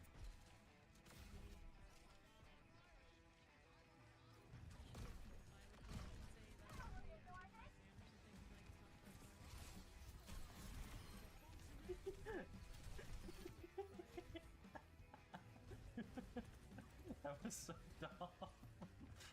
I think 3 people saw me too. I almost thought about not doing it, but I was already in, so I just decided to commit.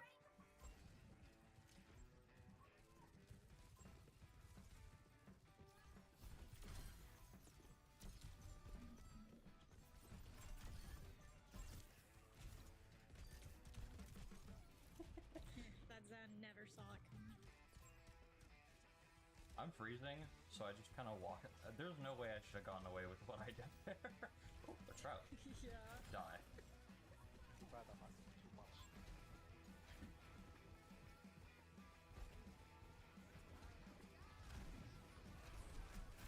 Boys, we got him. Boys, we got him. Hog off the map. Hold me! Hold me! Oh. No. No other hero can do Bro, that. I've gotten like so many clips.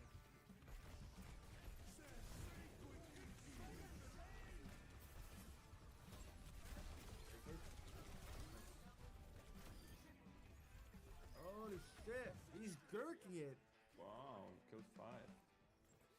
Wait, don't. Can you nano me? You see me top right, top left, to your left, top. Nano me, I beg. Please, space! Very. Go. You better kill the whole lobby. Okay, you did.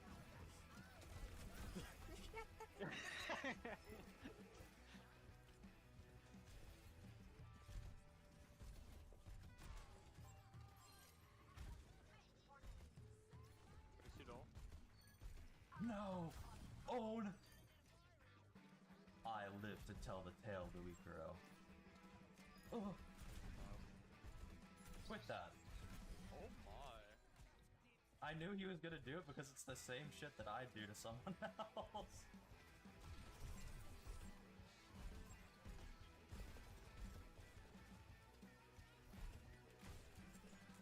We're just so top left.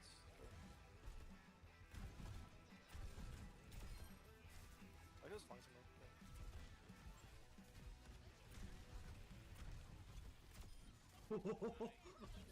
Oh, damn. That's funny.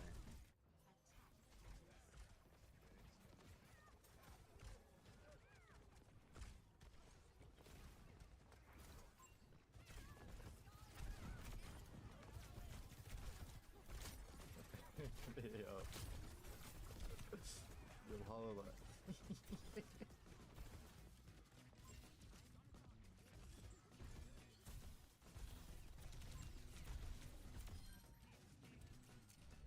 Stop it, Muma.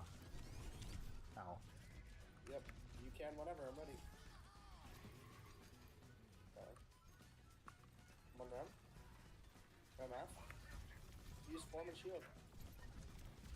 That's you. Wow. Ram. Biggest tires in North America, brother. I'm busy, dude. Stop. Hard winning. I saw that. I saw you for that far, huh? Yeah. Okay.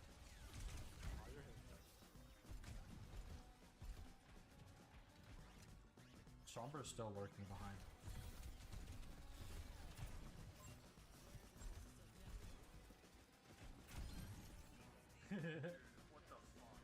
I owned her.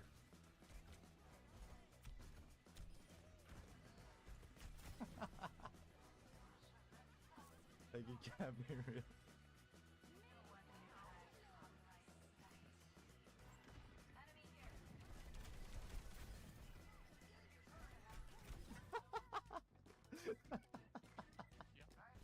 Nah, bro, he's not happy with that one.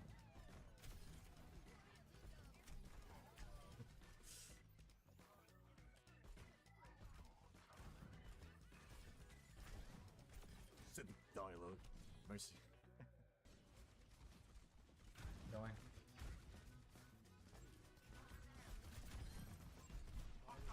I'm in. Go, go, go.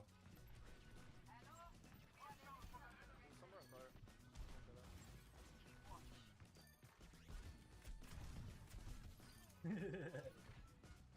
Splendid.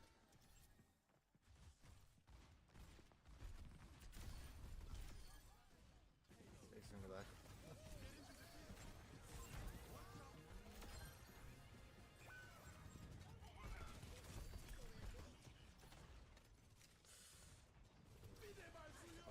We roll.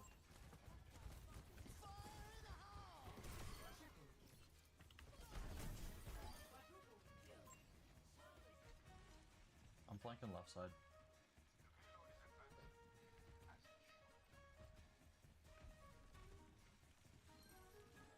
Nice. Just can you live?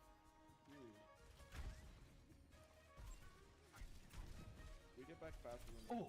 Own. Oh, now we don't.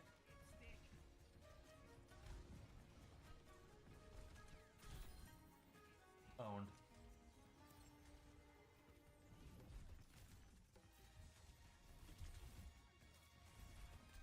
Take one. Oh! Owned. Disgusting.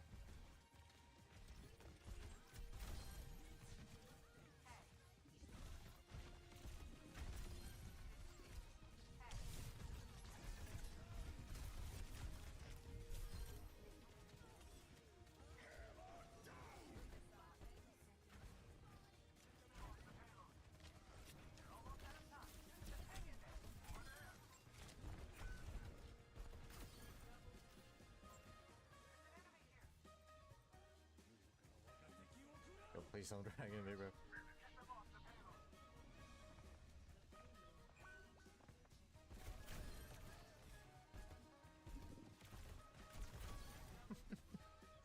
This is running it on mid, but it's playing hazard, so it's whatever.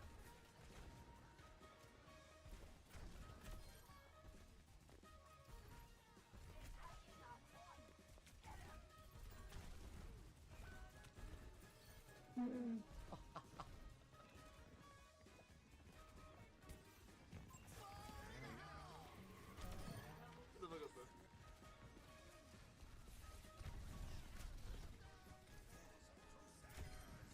Owned.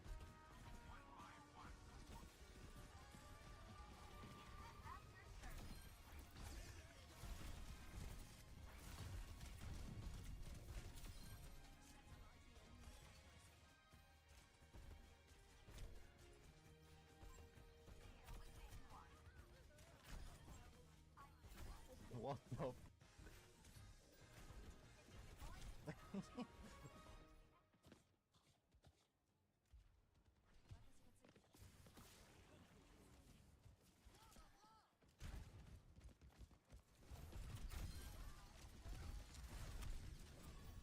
I didn't think I'd get out, but I was certainly in, so.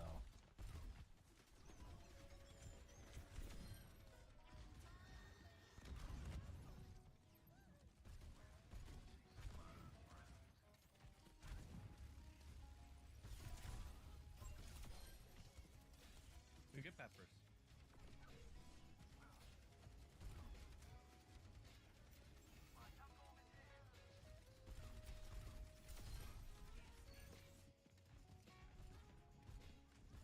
Meteor strike, Bob. Anything else from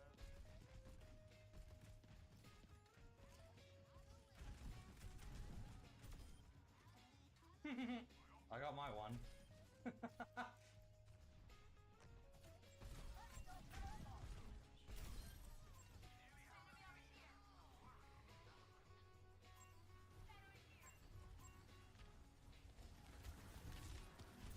Own.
Wise rats.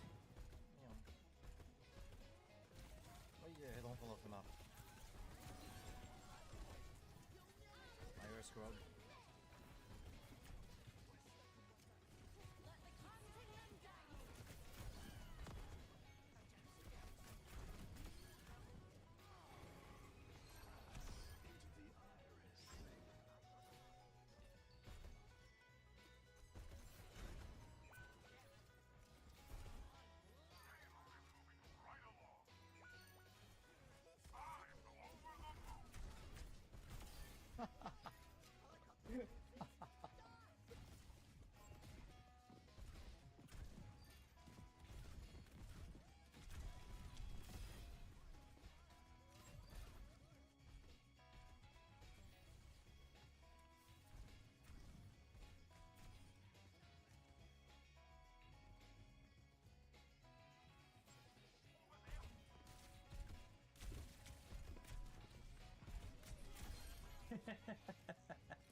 Own.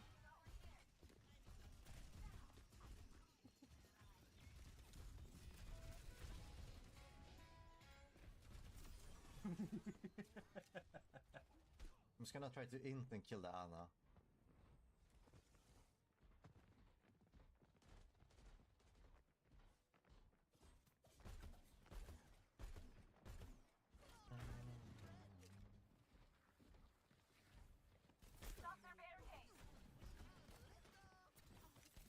Like you. I don't believe it, bro.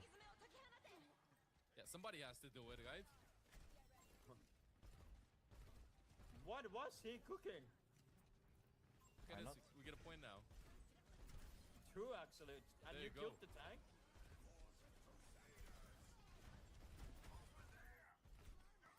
Keeper. How do you just put the trap in the perfect place every time? Like, how does that make sense? Like, their tank is dead, you put a trap there and the Reaper walks into it. I'm a genius. What can I say? Berk is the best Junkrat in existence. I mean, it's just like, it's just inexplainable. The trap placement, that's the specialty. Wait, Clouder, look above you. Wait, what? Fucking, you rats. That's illegal.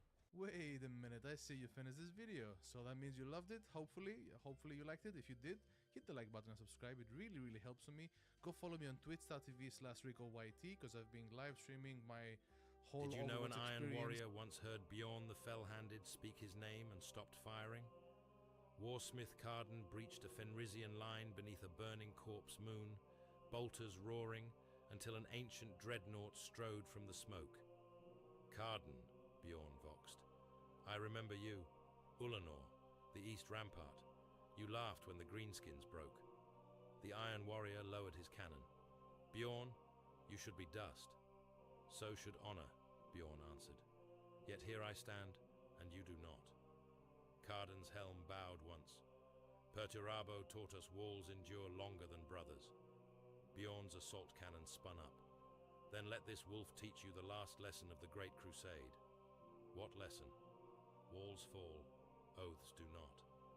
And before the guns spoke, both warriors remembered a time before Horus, before betrayal, before brotherhood became another corpse left to rot beneath the stars.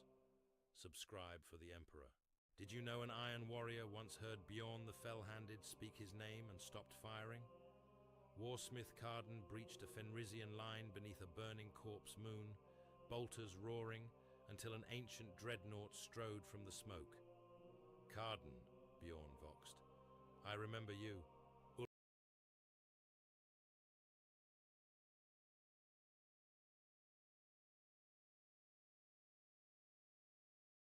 Guess it's up to us to save the universe. About time I had the chance to show what I can do. You seriously think you can... To end, Felicia, this really isn't the time.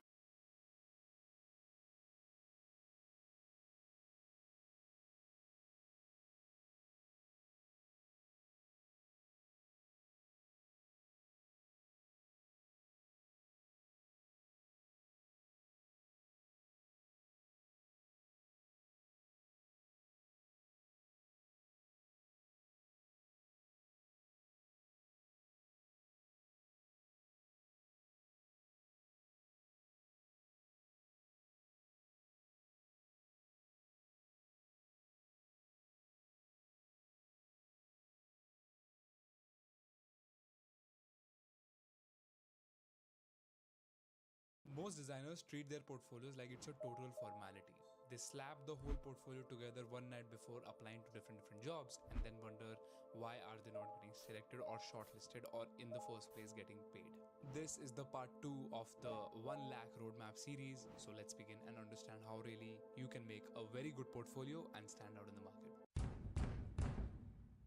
मैं तुम्हारे को एक बात बताता हूँ. Your portfolio is gonna be the single most biggest project of your entire life that you have to just create once and then just keep on updating it as you go forward to make you money. So why are you not really focusing on that part? Half of the internet says that portfolio is not really important. Even I used to say that portfolios are not that important, but when it comes to having a top of the layer thing like a wrapper which can represent you, where your name is registered under domain names, it really makes a difference. And specifically portfolios on websites are highly appreciated today in the market, especially in India because designers don't really take the effort to build it. So let's go. In the last video you guys wrote your positioning statement. If you have not watched that video, the link will be right here or right here. You can automatically go and watch it and then come back to this video again. You basically wrote that you will be helping X people with Y through your design skills or any service that you offer today. And the job of the portfolio is to really make that one sentence actually trustable and believable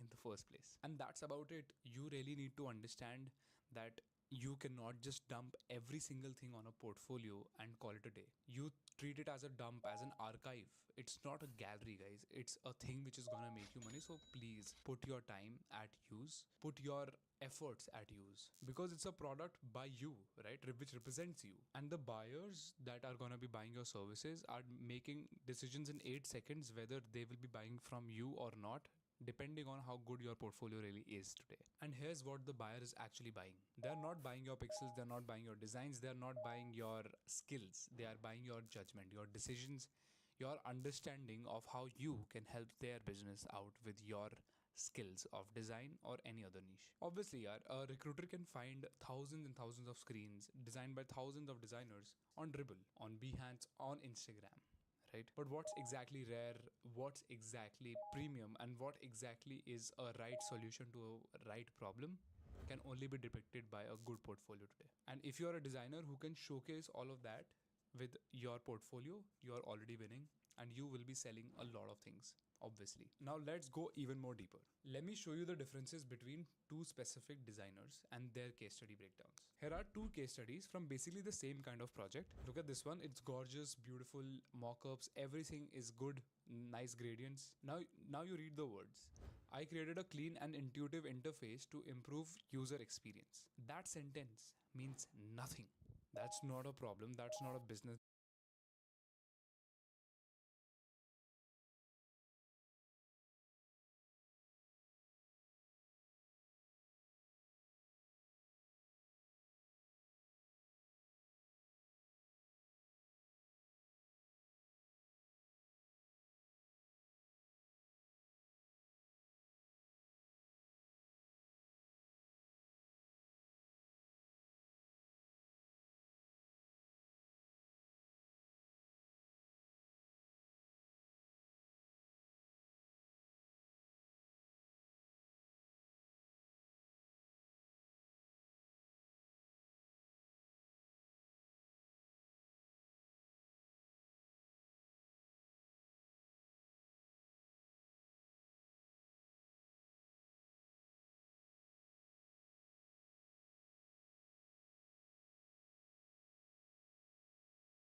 Decision that's not even something valuable for the recruiter to justify if you are a good problem solver as a designer or not, because at the end the main designer's solution is only going to be depicted by the words and the things that you have really put your stress on. Only full terms. Here are two case studies from basically the same kind of project. Look at this one. It's gorgeous, beautiful mock-ups. Everything is good, nice gradients. Now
Now you read the words.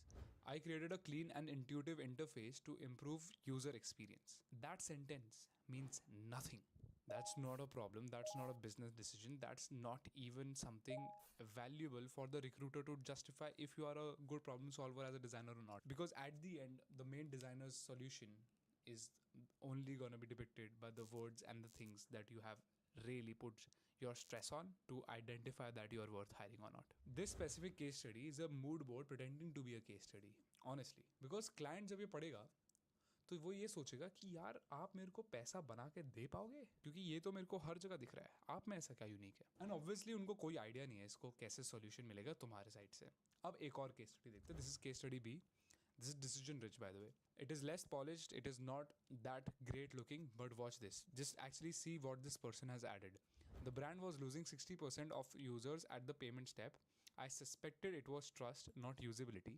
So I tested adding visible security cues and a money back line. And the drop off fell to 38% from 60%. Now this is gonna be the person who's gonna be really hired today. This is a designer who really understand how to think in business lines and business knowledge. Business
metrics and everything but money, right?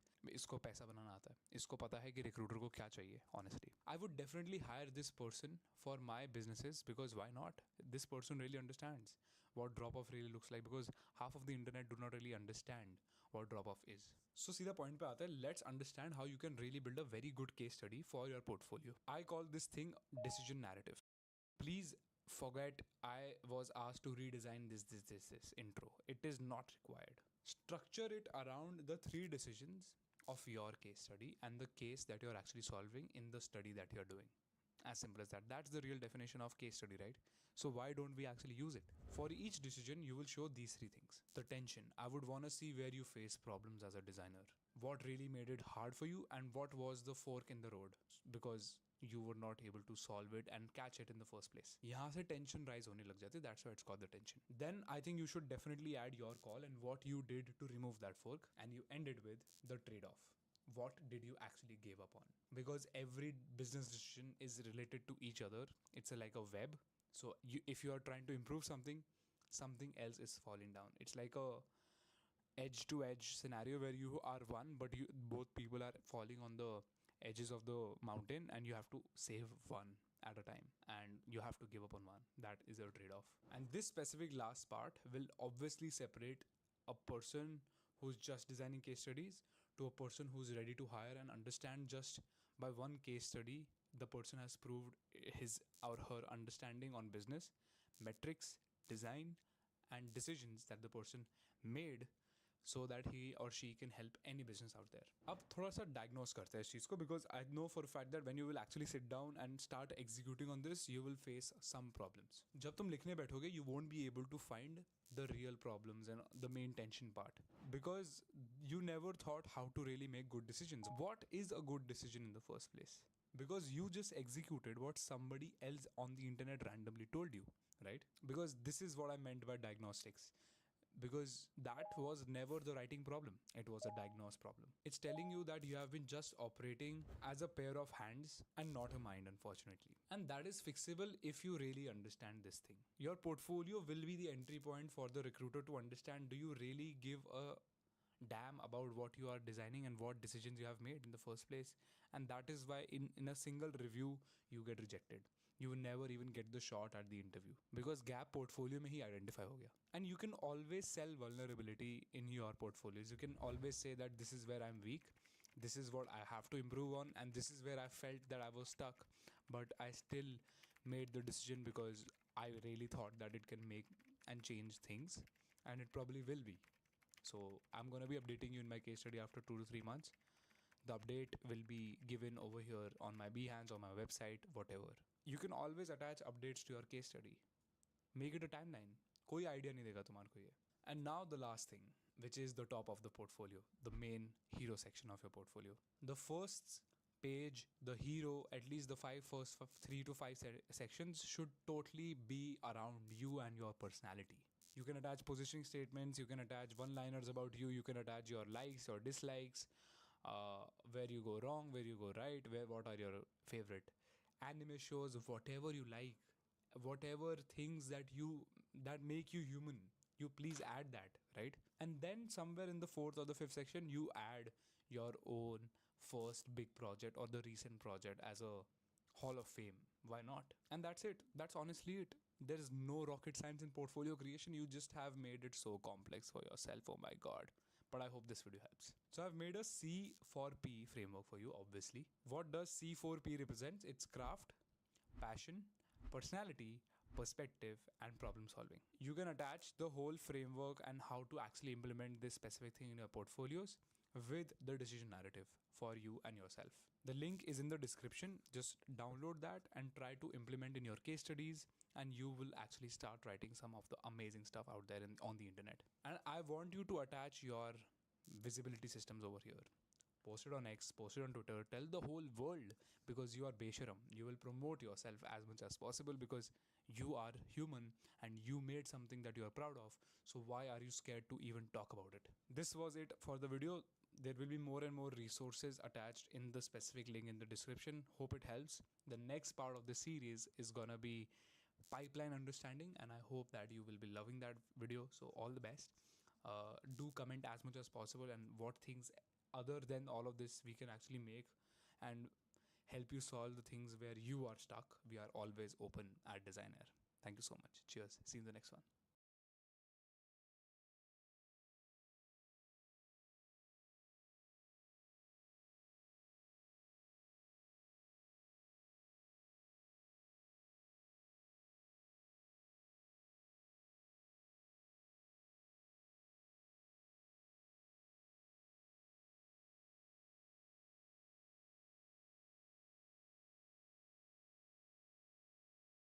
Never thought how to really make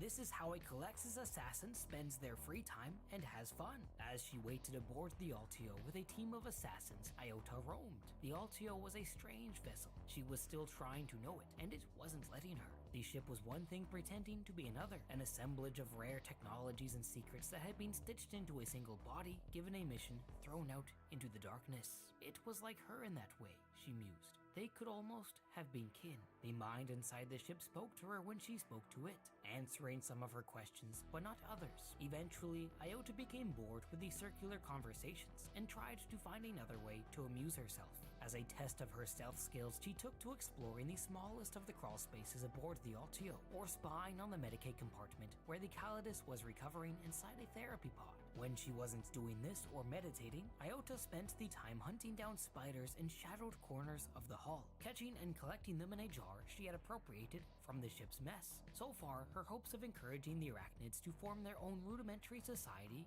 had failed. She spotted another of the insects in the lee of a console and deftly snared it. Then, with a cruelty born of her boredom, she severed its legs one by one to see if it could still walk without them. This is how it collects its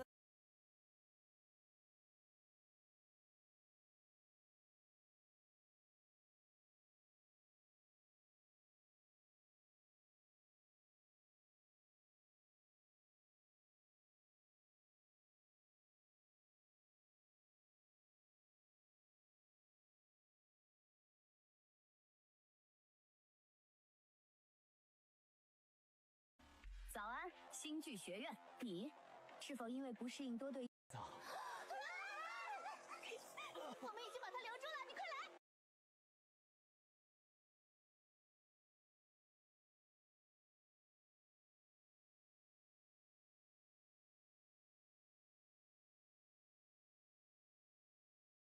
आप इस video को complete नहीं कर पाओगे।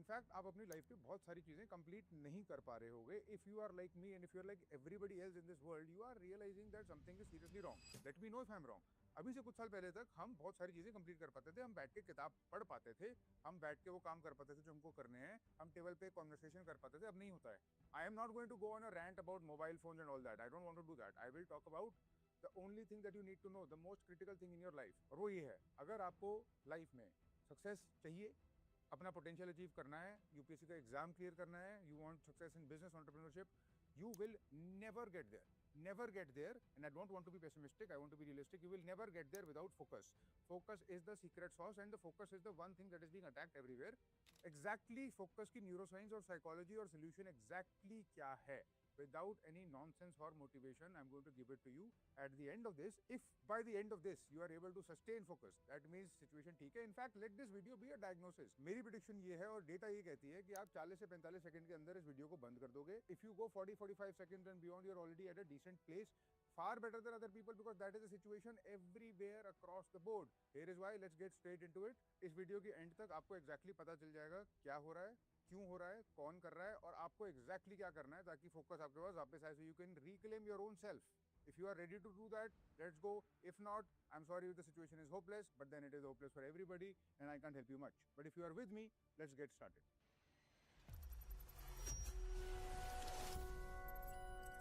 Reality ये है कि attention spans across 2 decades have kept falling and they have been measured with stop watches 2004 में this average the average attention span of a normal human used to be around 2.5 minutes 2.5 minute के आसपास होता था 2012 में it had fallen to 75 seconds 2014 to 2020 it was replicated across 5 independent studies 5 different areas it is 47 seconds the median is 40 seconds meaning half of all observed attention spans are shorter than that and this is almost global this is not a measure of maximum capacity नहीं है ये it is a measure of what is happening in real digital environments that is why I said आप 40 minute के beyond देख ही नहीं पाओगे इसको because आपकी ट्रेनिंग ऐसी हो गई है your brain has been conditioned I'll tell you which part of your brain has been conditioned and why but this 40-second attention span is not falling further frankly speaking ये वहाँ पर टिक गया है अब ये plateau हो चुका है this is bad enough as it is but there is something even worse something even more sinister and it is this the 23-minute interruption tax Jin researchers ने attention span measure करे थे across all these years 2012 से कर रहे हैं वो attention spans measure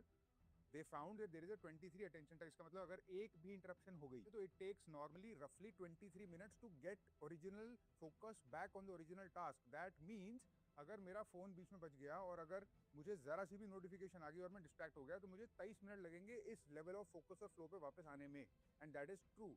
and here is the worst part, लोग normally उस पार्ट पे वापस आ नहीं पाते हैं। दे टिपिकली परफॉर्म 2 इंटरवीनिंग टास्क। अगर फोन होगा तो फिर इधर उधर कुछ और भी होगा, फिर पानी भी होगा, फिर कॉफी भी होगी, फिर समथिंग और the other will happen until you return to the original task. And here is the problem, the real mathematical problem, that is a checkmate for you and for me and for everybody. अगर 3 interruptions 1 घंटे में हो गए तो mathematically impossible हो जाता है focus करना। नो वंडर कोई किताब नहीं पढ़ पाता, नो वंडर आप एग्जाम की तैयारी कर नहीं पाते, no wonder you are not able to sit in front of your spouse and have a clear distinct conversation for an hour or two. No wonder you can't go on a normal date or a normal time with your friends where you can actually sit across from each other and have a decent conversation. No wonder you can't sit through a podcast. It's not accidental. The entire thing is scientific, the entire thing is science. And this is exactly what we do in the master course. In the syllabus of life master course, हम physics, maths, chemistry नहीं बताते, we focus exactly on this stuff, but it is done very, very rigorously. For everything, you have a worksheet, and for every module, you have detailed instructions. There are 8 modules. We will start from your past, we will go to the present, we will diagnose you, your situation, your priority, why your execution is lacking. What I'm giving you now is the information that you need. But what we do in the master course is the entire execution system.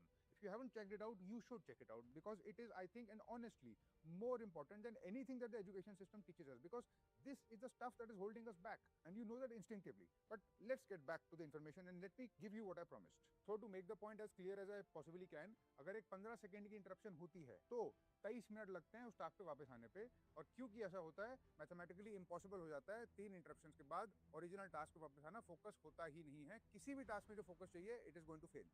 The even more serious problem is आपका environment engineer हो चुका है धीरे धीरे इसकी वजह से। Visual culture, the entire visual culture. Do you know what is the average shot in a movie? एक average shot in a movie is 4 seconds. It has been engineered across decades, across time. The phone is not the only conditioning agent. It's all around you. It's everywhere. Maximum impact, of course, is on children. जब attention muscles actually बन रहे होते हैं, that's exactly the time that their attention muscles are being broken down by this entire environment. Another thing that the research found, the ability to focus is not lost. The way you focus is actually changing. Even now, people are able to sit and binge watch 8 hours of Netflix a day. अगर आपको कोई video game अच्छी लग रही है तो आप 8-8, 10-10 घंटे भी खेल सकते हो अनइंटरप्टेड फ्लो स्टेट में। जो चीज़ कोलैप्स कर चुकी है वो सस्टेन्ड वॉलंटरी अटेंशन है। लो स्टिमुलेशन टास्क पे, लो स्टिमुलेशन टास्क पे sustained voluntary attention is just another fancy way of saying you can't read, you can't study, you can't do intellectual labor anymore. And if you can't do that, you can't do much. You can't do creativity. पर इसके पीछे actual machine क्या है? What is the machine that is going on? If you do not understand how attention works, you can never reclaim it. So here it is, in very simple words. Attention is not one thing. Attention के 2 modes होते हैं. Selective attention has 2 distinct neural modes with different substrates. There is top-down attention, which is goal-driven, where you decide what matters. अगर आप इस video को देख रहे हो, effortful है, voluntary है, it is mediated by the prefrontal cortex. You choose to click on a long form video. You choose to pick up a book and read it. This is top down, voluntary. Then there is the other kind, which is bottom up, which is stimulus driven. It means that there is a stimulus in your environment which pulls your attention towards it automatically. The environment decides what matters. This is reflexive, it is involuntary, and it is evolutionary. It's very ancient. This bottom-up attention exists because during ancient times हमारे ancestors को इसकी बहुत ज़रूरत पड़ती थी, because you needed to be vigilant around you. अगर आपके आसपास ज़रा सी सर की आवाज़ आ रही है तो it could be a rattlesnake. You need to be very vigilant. You need to be very, very well aware. You need to move away from there. You need to be very, very careful of a rustle in the leaves because it could be a predator. This type of evolutionary attention is what is the problem right now.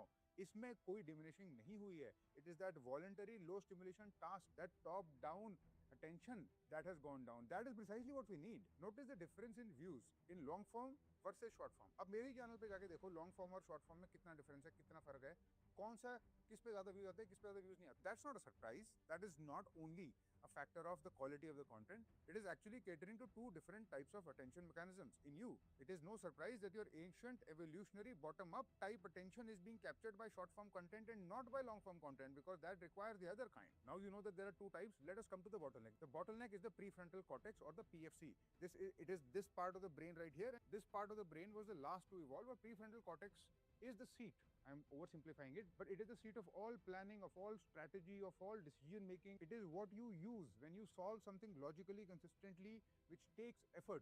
It is a seat which drives your behavior from one point to the other. It is everything that is not evolutionary. It is everything that is not your mammalian brain.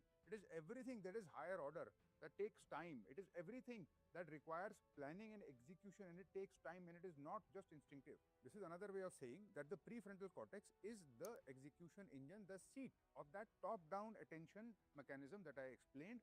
That top-down attention mechanism is being broken down because the prefrontal cortex is highly sensitive to disruption.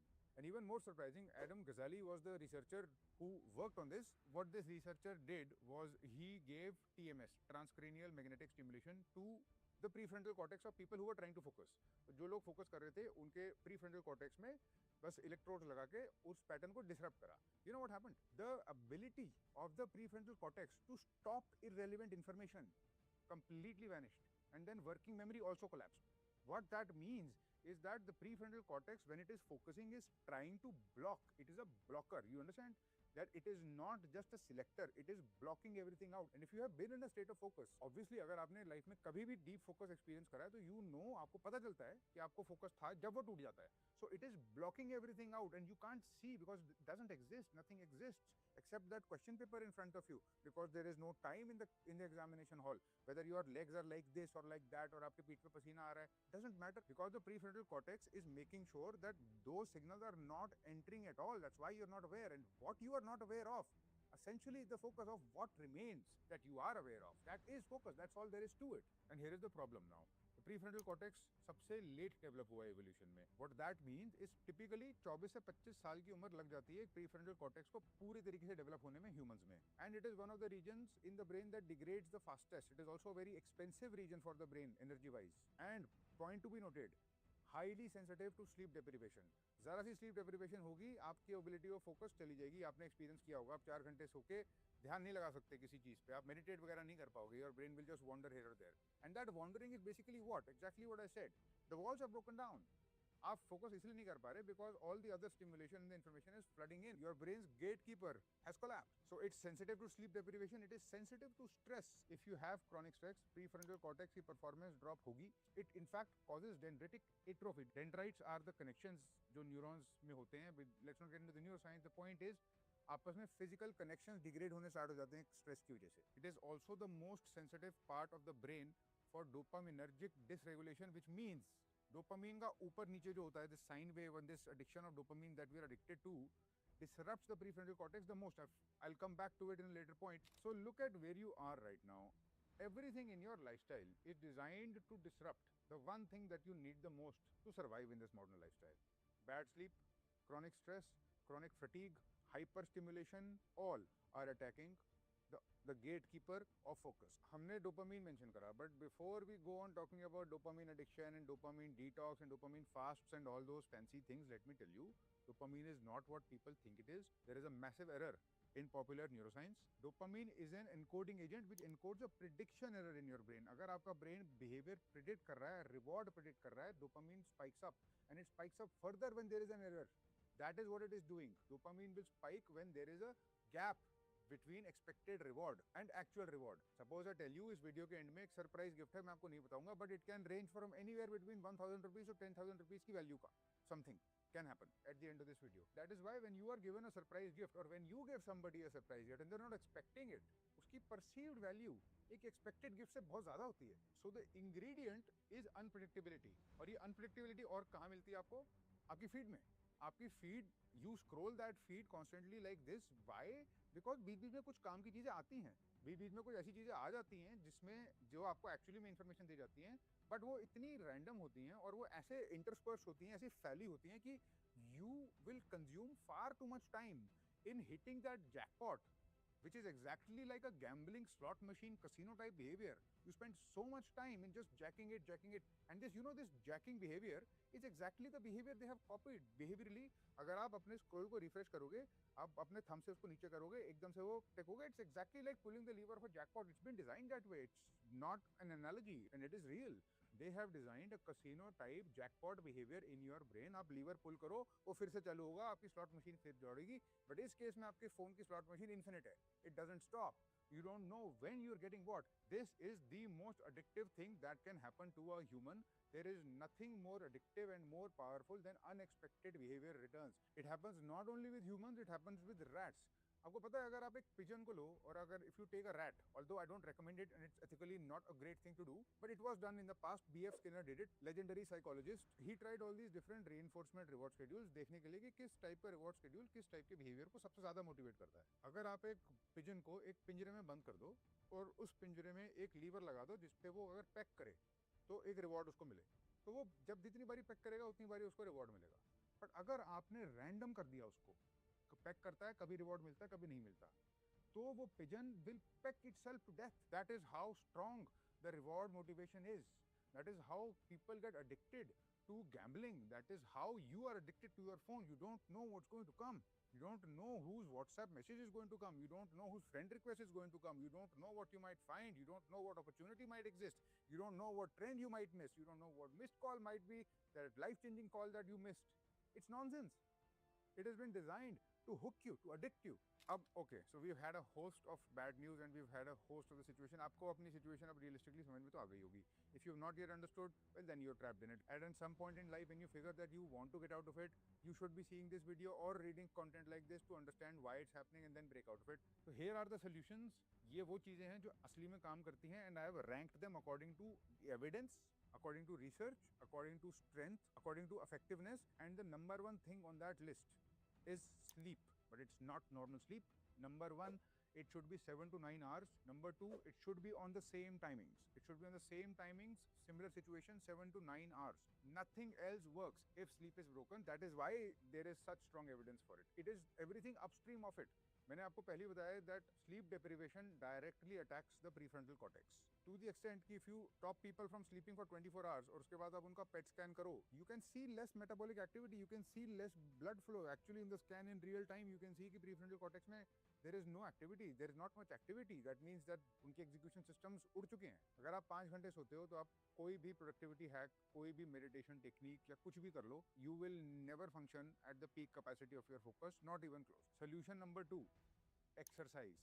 Exercise but not of any kind, particularly aerobic exercise 15 minutes से ऊपर होनी चाहिए, which tends to build something called as BDNF, brain derived neurotrophic factor. BDNF is very important for neuroplasticity. BDNF is what protects your neurons, it strengthens synaptic connections, and it regulates executive function.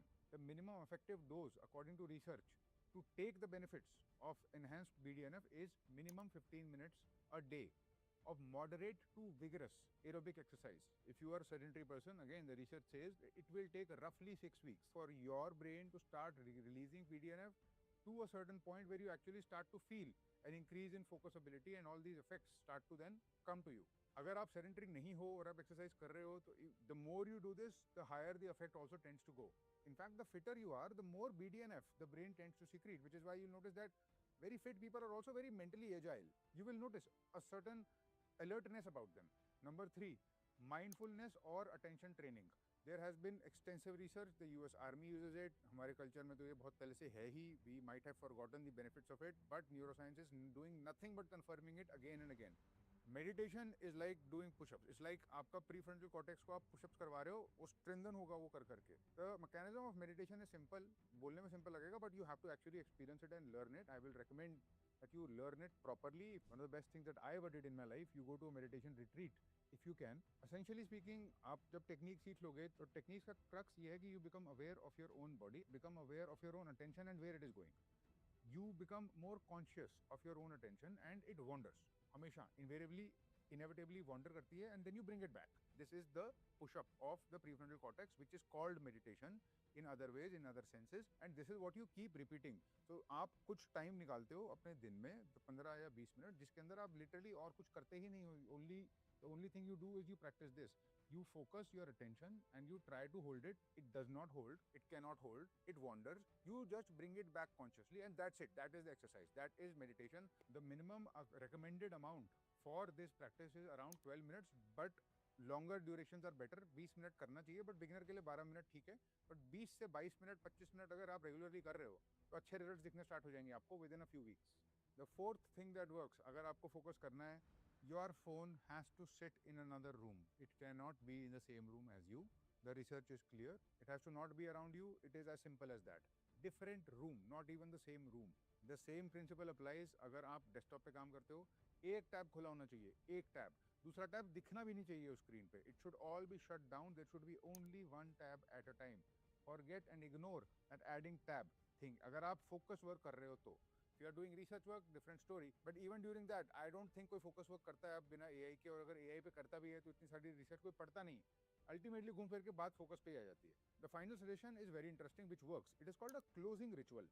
There is something called the Zeigarnik effect. Zeigarnik effect psychological effect है जो कहते हैं कि अगर कोई काम unfinished रह जाए, अगर आप जैसे फॉर इंस्टेंस अगर मैं इस वीडियो को अभी एकदम से बंद कर दूं without closing and actually concluding it, तो आपके माइंड में एक गैप बच जाएगा. आप बोलोगे यार ये क्या हो गया एकदम से. There is a dissonance in your mind because the loop is not complete. If I draw a circle and I don't complete the circle, it's going to give you a little bit of irritation, and that is called dissonance, which is caused by the Zeigarnik effect. Closing rituals.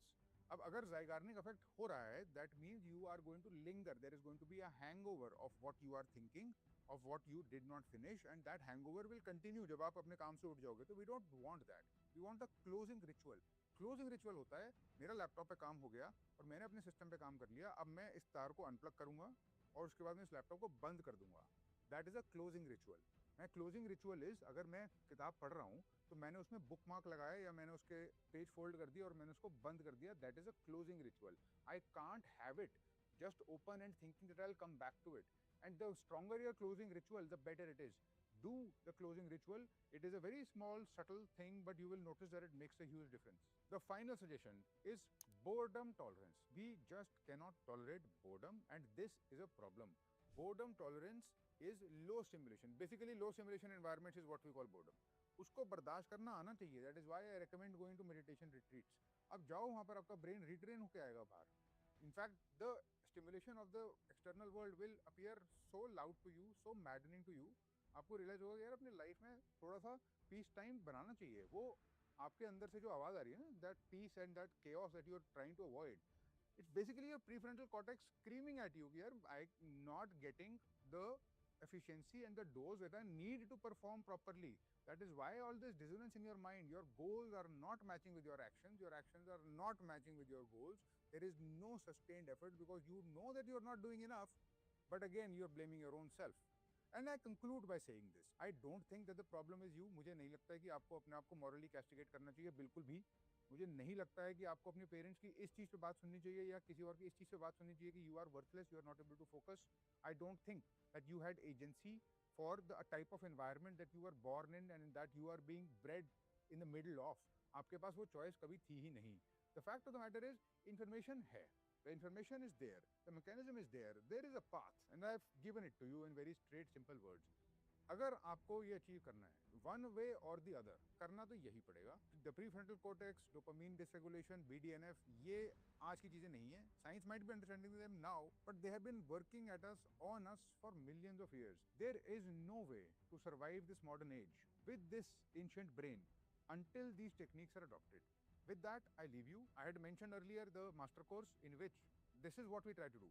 We re-engineer focus and we talk about environmental design in detail. What is exactly in your environment? And then I've designed a lot of protocols which will help you exactly what to do, how to regain your day when you get up, what should be around you when you get up, when you go to sleep, and everything that helps you reclaim your life and actually achieve what it is that you want to achieve. The link is in the description. Do check it out. I hope that this video has been very useful for you. I mean, it's not supposed to be just useful. I think it is diagnostic and I think it is therapeutic. It has to be because it is a real issue. Thank you very much for your attention and your focus, and congratulations if you have reached this point in the video. I appreciate it, and I'll see you on the other side.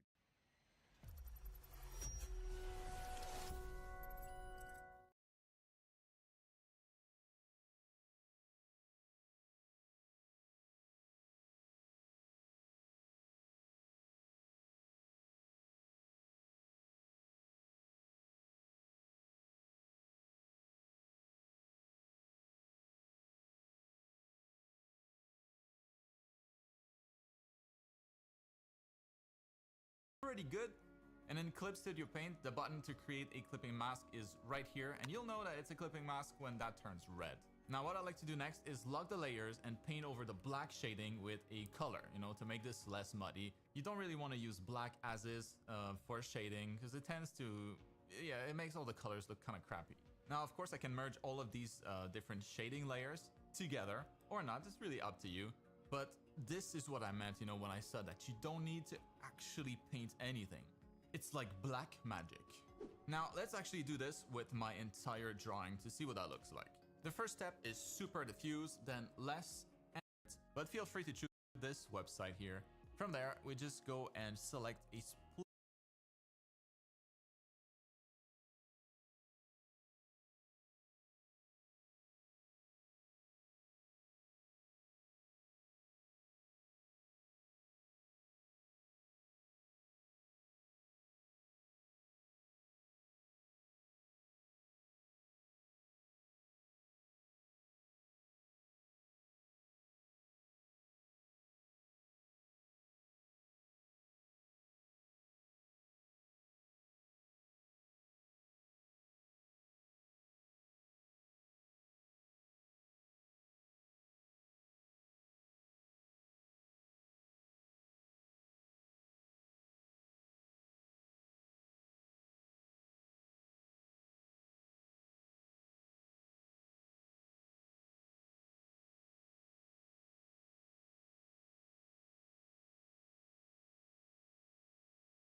This video is sponsored by Blue Dot Impact, a nonprofit providing free, high-quality courses on the future of technology.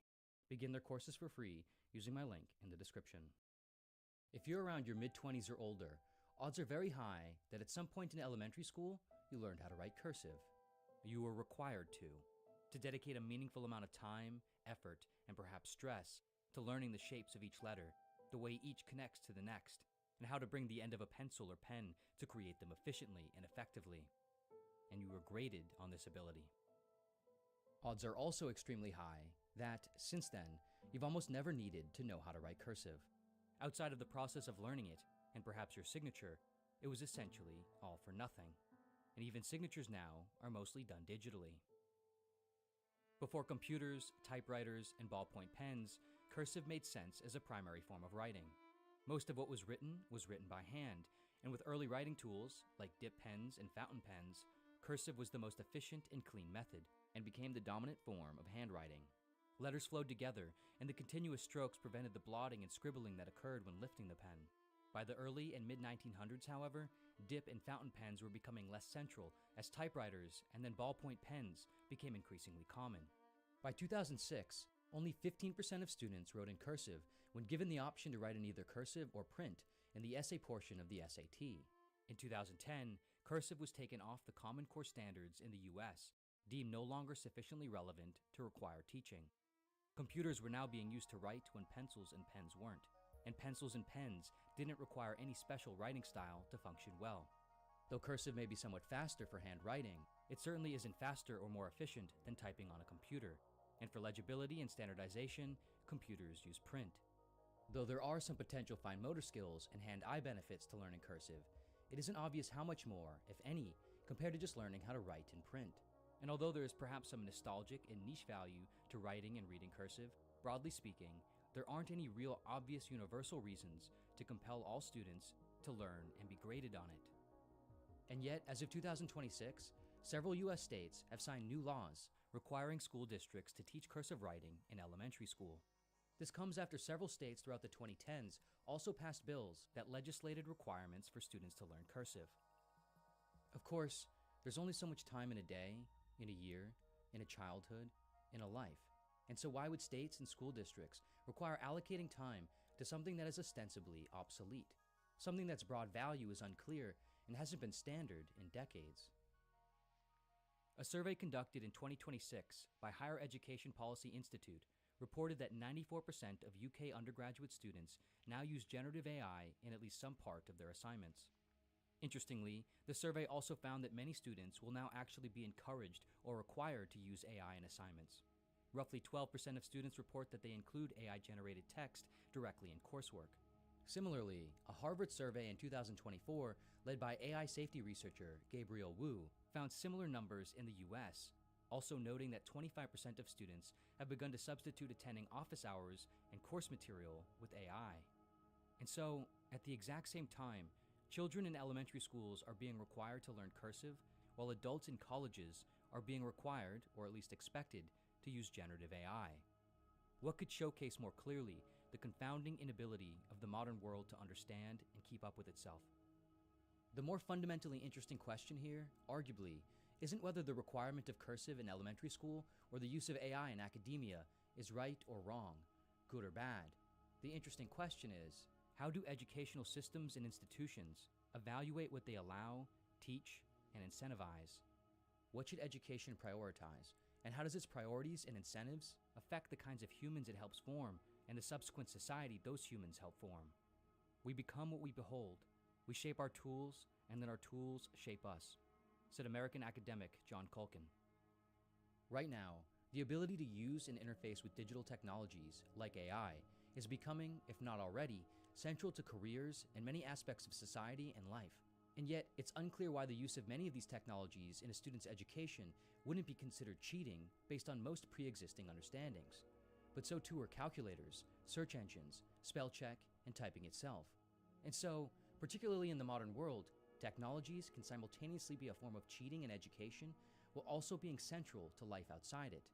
What kinds of thinking and expression should actually matter and be prioritized then, and why? In a valley in Argentina, there's a cave known as the Cueva de las Manos, or the Cave of the Hands. Inside are walls covered with diverse ancient paintings. The cave derives its name from one of the most interesting and affecting of the kinds of paintings, known as negative hand stencils. Across the various sections of the cave, there are nearly 900 hands, each created by an individual human pressing their hand up against the wall and blowing pigment against it. Similar hand stencils have been discovered in various ancient caves across the world, from France to Spain to Indonesia to Australia to Africa and more. Most of these hand paintings are estimated to be anywhere from 10 to 40,000 years old. We don't know exactly why these paintings were made or what meaning they might have had to the various ancient groups and tribes who painted them, who, interestingly, never would have come in contact with each other. But we do know that each painting was created by a human hand and a human mind. We know that they are each distinct markers of a clear humanity, a humanity that seems to need to create, to coordinate, to symbolize and showcase itself on the walls of eternity. Without a single word, these handprints say, I was here, I was human, I know of a self and a future. I care about a self and a future. Each of our hands, right now, tens of thousands of years later, would look no different on that wall if sprayed with the same pigment.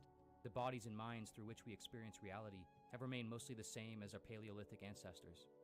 And yet, our daily realities are incomprehensibly different. As we have progressed through time and technology, through civilization and culture, our hands have remained the same, but they are less and less present in what we do and express. We are still ourselves, but less of ourselves are needed. This isn't necessarily a bad or a good thing. Like all things, it is both and neither. Every technology, wrote author and theorist Neil Postman, is both a burden and a blessing. Not either or, but this and that. But the question certainly remains, does it matter and how much when things like communication and art contain less and less of a visible human being? We have gone from hand stencils and paintings on cave walls to handwritten stylistic lettering to hand-typed pages to AI-generated text and images.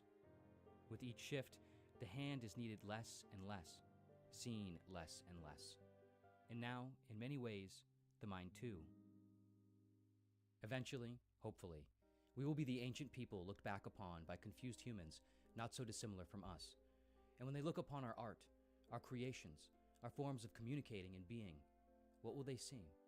What will they feel? Will they recognize us? Will it be the same humanity we see when we look into the cave of hands?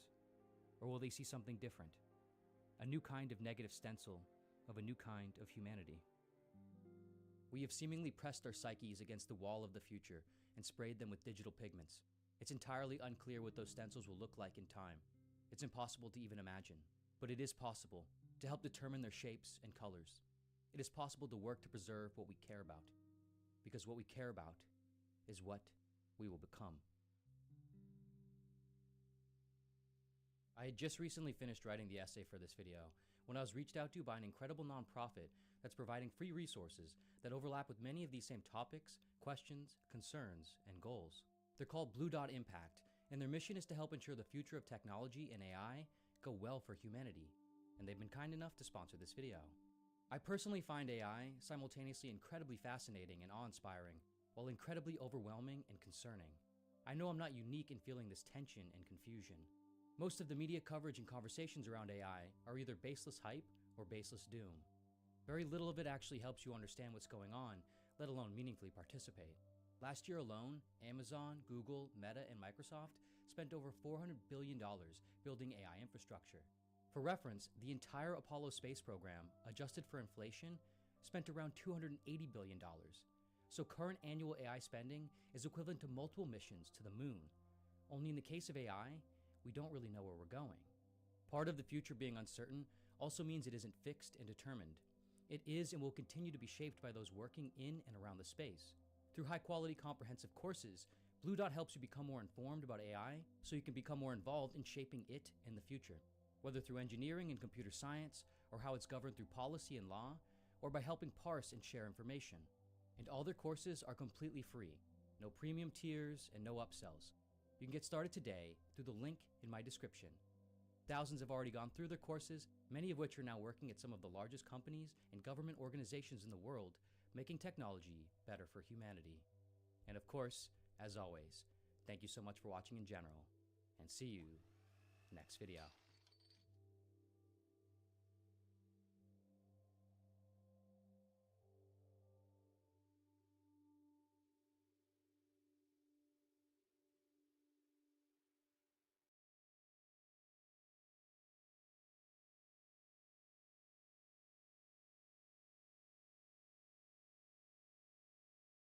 This video is sponsored by the book summary app, Blinkist. Discover, learn from, and refresh yourself on the world's best books. Use the link in the description and you'll receive a free trial and 30% off. No Longer Human is arguably one of the starkest and most accurate depictions of loneliness, despair, social anxiety, and self-destruction that has ever been written. It puts you inside these states, evoking a disturbing disquiet, not through chaos, graphicness, or violence, but a kind of mundanity, an immense heightened awareness of simple thought and human activity. In placing you so deeply inside the head of a character, it almost becomes difficult to see a clear humanity anymore.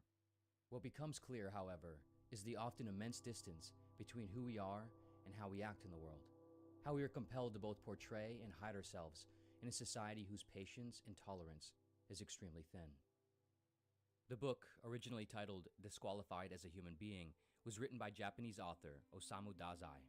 It was his last novel, published in 1948, the same year he died, making the title eerily imbued with a second meaning. Dazai is widely regarded as one of the most influential and prominent Japanese authors in history, and No Longer Human is considered a classic of Japanese literature.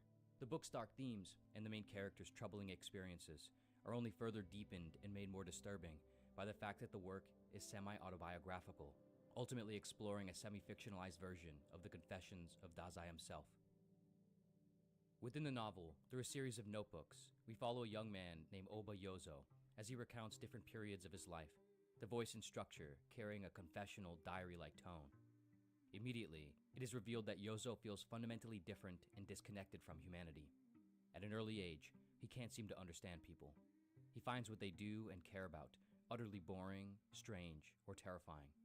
There seems to be no functional bridge between himself and others.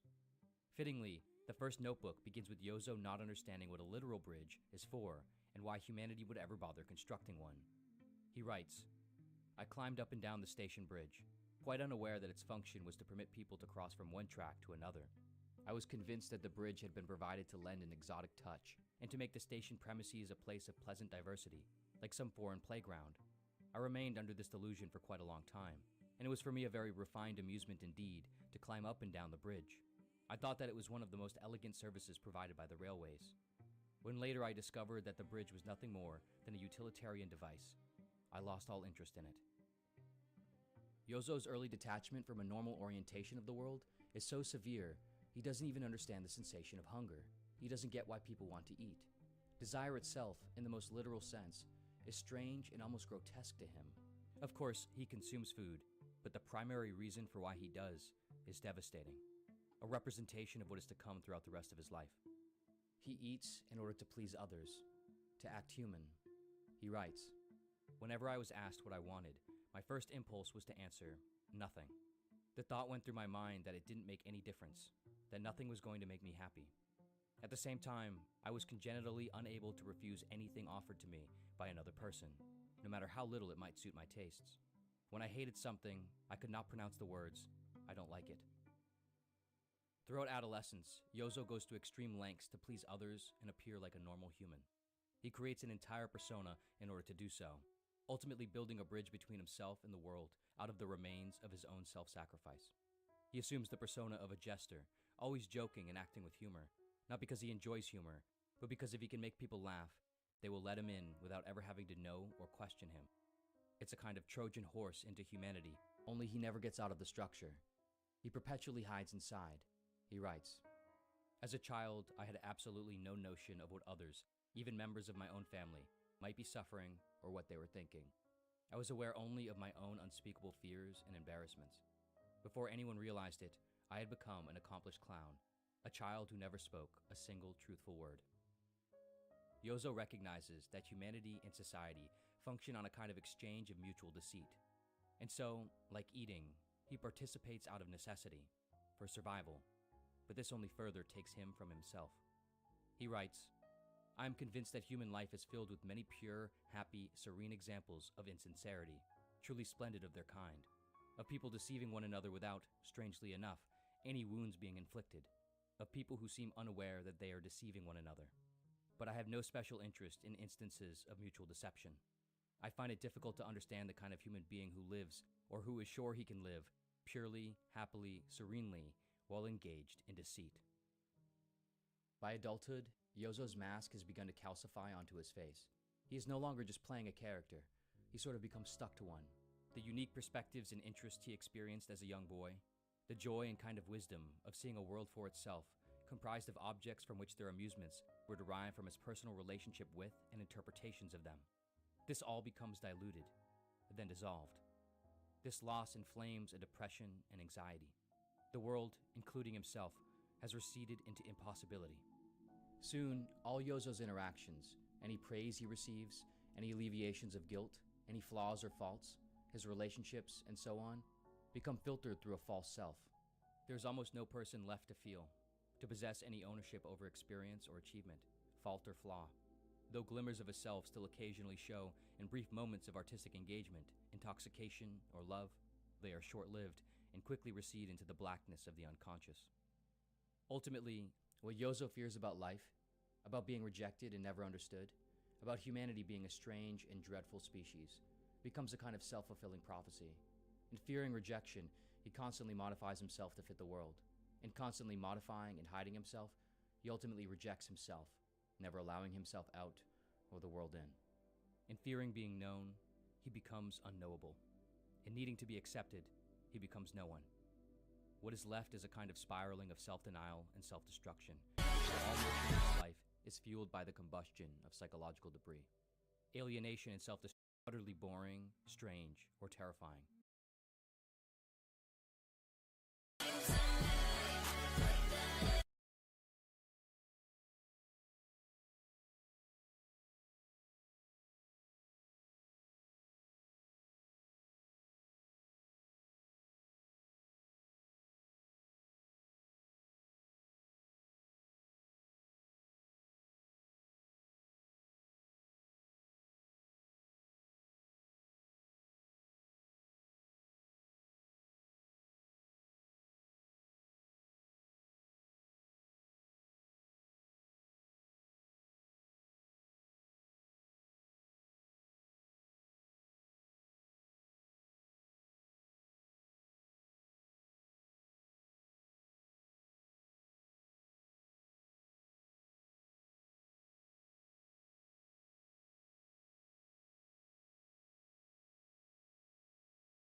There seems to be no functional bridge between himself and others. Fittingly, the first notebook begins with Yozo not understanding what a literal bridge is for and why humanity would ever bother constructing one. He writes, "I climbed up and down the station bridge, quite unaware that its function was to permit people to cross from one track to another. I was convinced that the bridge had been provided to lend an exotic touch and to make the station premises a place of pleasant diversity, like some foreign playground. I remained under this delusion for quite a long time, and it was for me a very refined amusement indeed to climb up and down the bridge. I thought that it was one of the most elegant services provided by the railways. When later I discovered that the bridge was nothing more than a utilitarian device, I lost all interest in it." Yozo's early detachment from a normal orientation of the world is so severe, he doesn't even understand the sensation of hunger. He doesn't get why people want to eat.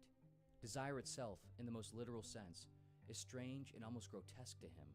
Of course, he consumes food, but the primary reason for why he does is devastating, a representation of what is to come throughout the rest of his life. He eats in order to please others, to act human.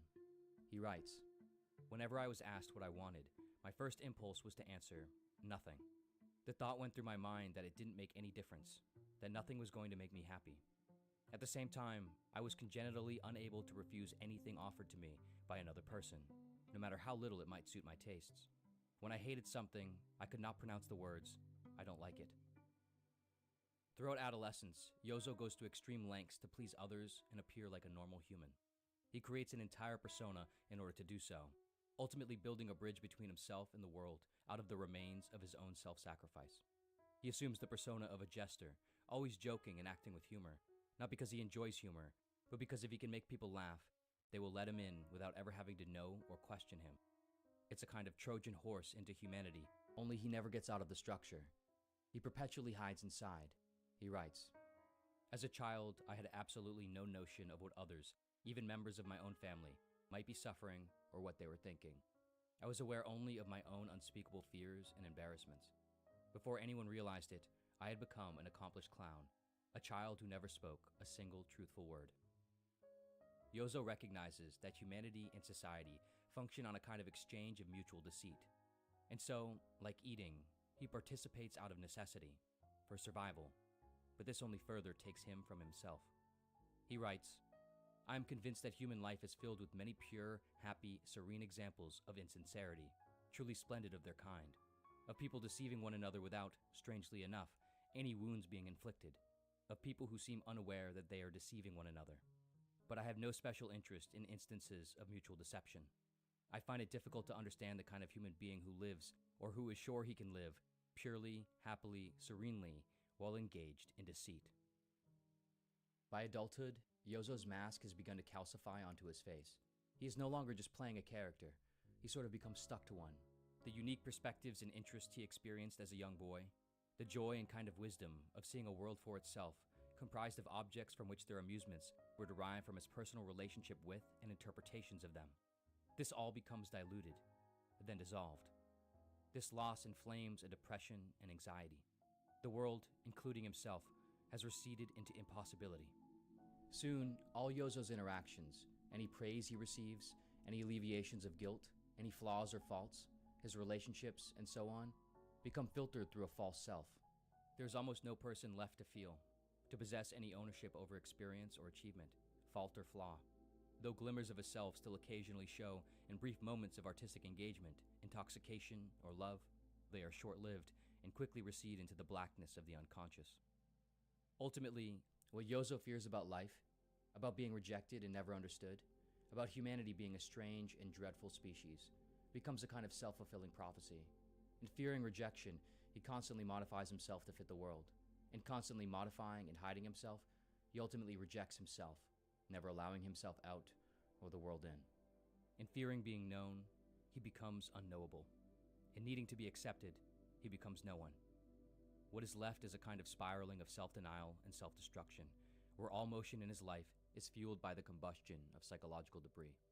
Alienation and self-destruction spread out from the inside, finding their way into his hands as they grab at bottles of alcohol and drugs. Yozo's world becomes reflective of his unaddressed inner turmoil. The pressure and effort of maintaining a functional self that isn't made of anything he understands or cares about becomes so heavy, the surface begins to crack, revealing not a truer self, but in nebulous chaos. In the end, he is removed from society and placed in a mental institution. From one madhouse to another. It is a reasonable interpretation to see this story as a call to authenticity. In many ways, that is a sound interpretation and a useful lesson to pull from it. We must be and express ourselves in every moment in which it's appropriate, and we must strive to confront and understand ourselves as honestly as we can. We must live with the kind of courage to be rejected, to be misunderstood, to be disliked. Otherwise, we risk losing our sense of self completely. We risk never really being known by anyone at all. And we risk losing control and orientation in life, drifting into patterns of aimlessness or destruction. Your worst sin, wrote Fyodor Dostoevsky in Crime and Punishment, is that you have destroyed and betrayed yourself for nothing. But it's more complicated than that, and the truth is more devastating. Firstly, it isn't obvious how much forthrightness is appropriate across various moments and contexts of life and society. Yozo isn't wrong to notice that there's a kind of functional, positive deceit intrinsic to human interactions. And he isn't wrong to form and operate through a functional persona in the world. We all do this, at least on some level. We present a self to the world that differs from our so-called authentic self, and we present different selves in different contexts. And the balance of authenticity versus pretense isn't always obvious. We are prone to miss the mark often and meaningfully, especially if we find ourselves sharing anything like the perspective, awareness, or personal divergence of Yozo. Yozo's problem isn't that he's wrong about how the world is. It's that, in many ways, he's right. And the gap between his assessments of the world and his true self seems, at least to him, unbridgeable. And he's hyper-aware of this gap, of himself and his relation to an absurd world. His problem is found in that he wants to bridge this gap, but can't. At least not authentically and functionally. It's one or the other, or perhaps neither. If we return to the opening of the first notebook, Yozo was a young boy confused about a world and a self he had no say in. Mine has been a life of much shame, he writes as the opening line. This shame indicates a desire to be right, to fit in, to be good, to be normal. But he can't. That is the shame and the tragedy. He can't be himself and be functional in society. For whatever reason, he is the way he is. And so what is he supposed to do? Be himself in a world that will ostracize him? Enjoy his self-alienation productively and happily? At the end of the novel, in the epilogue, the perspective shifts. It is no longer Yozo's narration. It is the perspective of an individual who appears to be some sort of writer, who's come into possession of Yozo's notebooks. He's obtained them from a barkeeper of a bar Yozo had previously frequented. After reading the notebooks, the individual asks the barkeeper about her reaction when she read them. Did you cry? She responds, no, I didn't cry. I just kept thinking that when human beings get that way, they're no good for anything. This is perhaps the most tragic part. Yozo was caught in a loop that he never had a real chance of escaping from. And in the end, society doesn't really care or offer him any help. Society doesn't tend to those who struggle to understand, engage with, or produce value for it. Even close friends and family members of individuals can, and often do, receive their love and attention from those who no longer meet a baseline measure of functionality or productive value. Even if, and sometimes especially if, the individual is hamstrung with depression, anxiety, or addiction. The Yozos of the world are often left alone in their head, with an unstable bridge, with little to no footprints on its surface.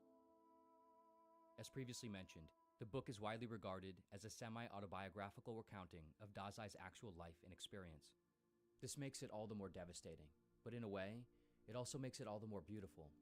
Dazai struggled throughout his life to understand and be understood by humanity.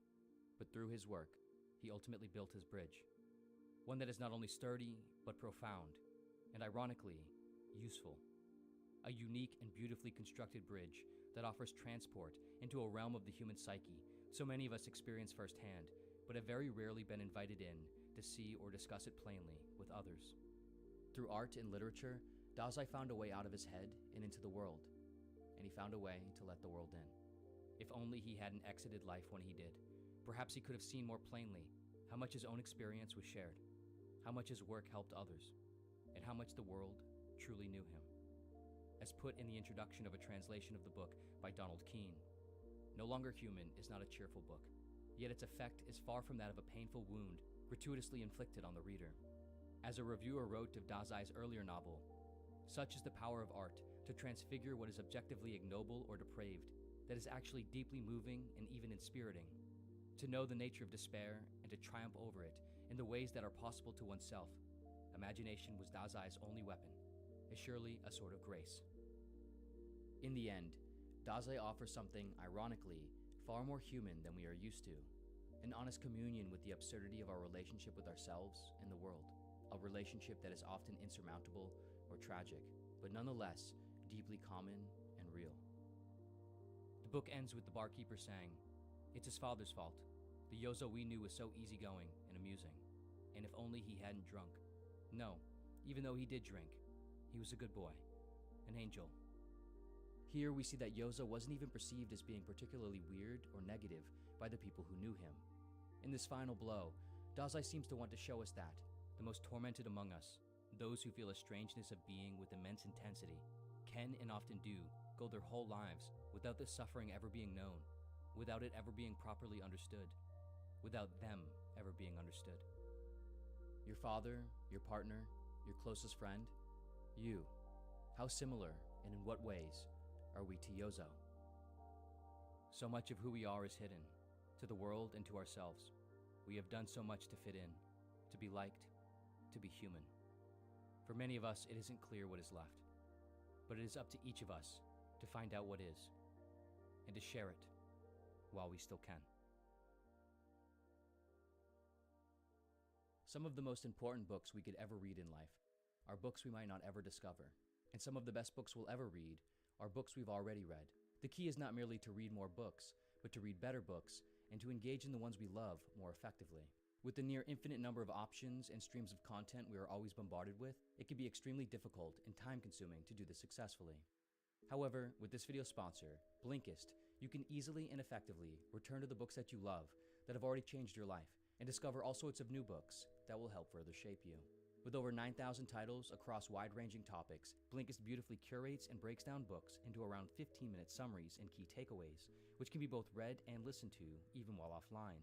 Whether you want to refresh yourself on classics like Crime and Punishment by Fyodor Dostoevsky, or learn about the life and work of psychiatrist Viktor Frankl, exploring how humans can endure the seemingly unendurable while creating meaning in a seemingly meaningless world, in Frankl's book, Man's Search for Meaning, Blinkist makes it easy and enjoyable to become a lifelong learner who is always increasing and refining their mental toolbox so you can approach ideas, decisions, and life in general with more clarity. And for titles you discover that you love, the complete book is always there to go deeper. Whether you're on a walk, a commute, in line, or sitting quietly with yourself, Blinkist helps you find wonder and knowledge in every moment. Get a free trial and save an additional 30% off by going to Blinkist.com/wonder or clicking the link in the description. Blinkist has been a longtime partner of the channel, and I can't recommend them enough. And of course, as always, thank you so much for watching in general, and see you next video.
Broken wings falling in the snow, blood red flowers shimmer as they float. Melodies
was just two lovers sitting in the car, listening to Blonde, falling for each other.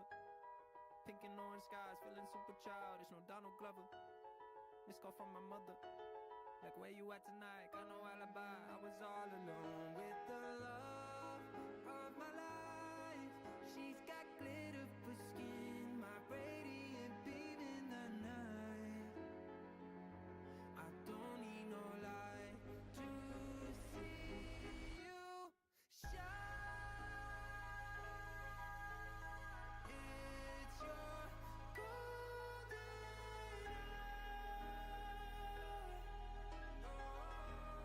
You slow down time.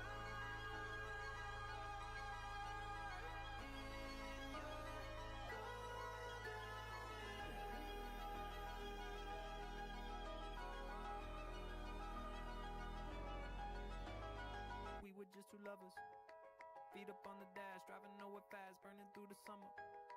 Radio on blast, make the moment last. She got solar power, minutes feel like hours.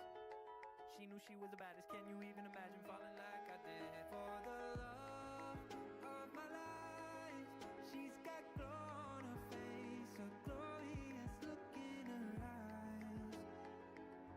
My angel of light. I was all alone with the love of my life.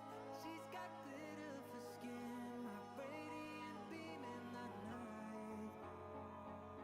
I don't need no light to see you shine.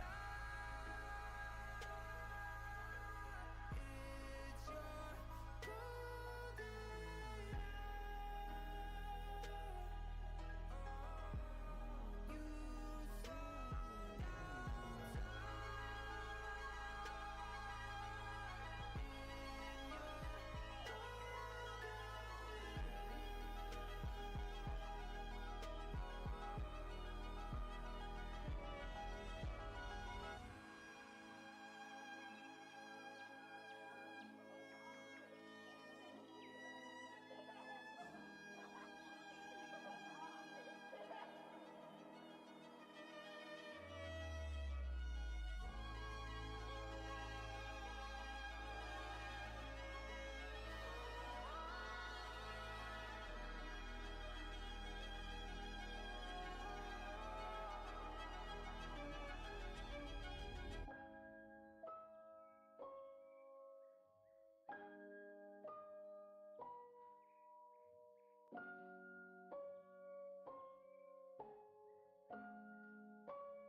me, and then just touch me, till I can get my satisfaction.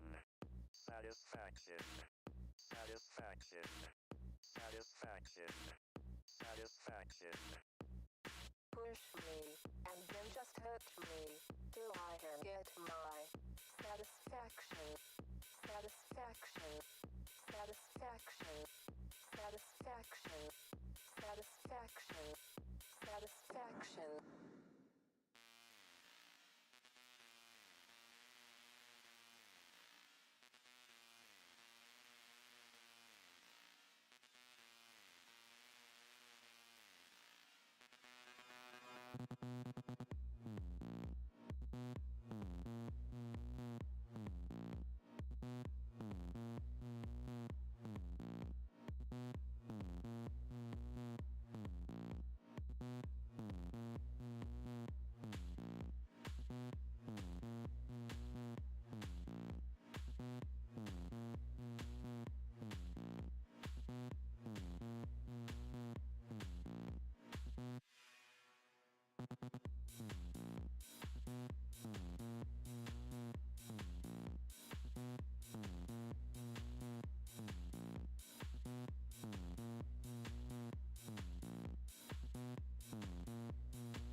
Push me, and then just touch me, till I can get my satisfaction. Push me, and then just touch me, till I can get my satisfaction.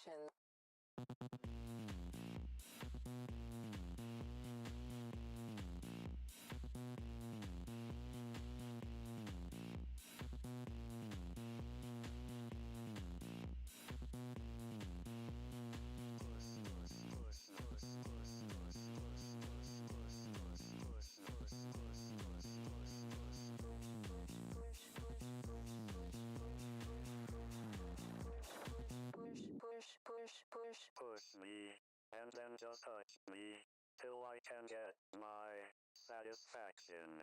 Satisfaction. Satisfaction. Satisfaction. Satisfaction. Satisfaction. Satisfaction. Satisfaction. Satisfaction.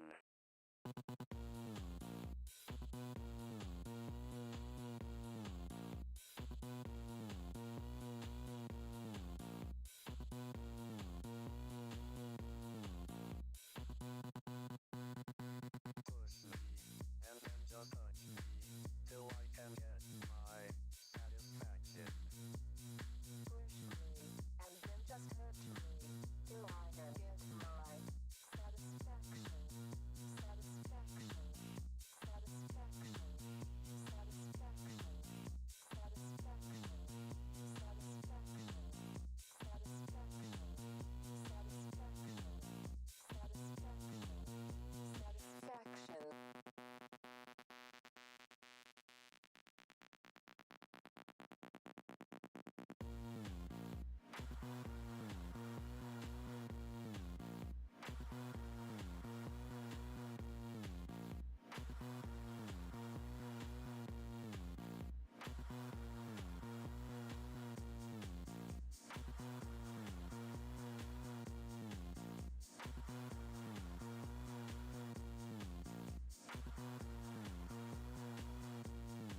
got a song filled with shit for the strong-willed.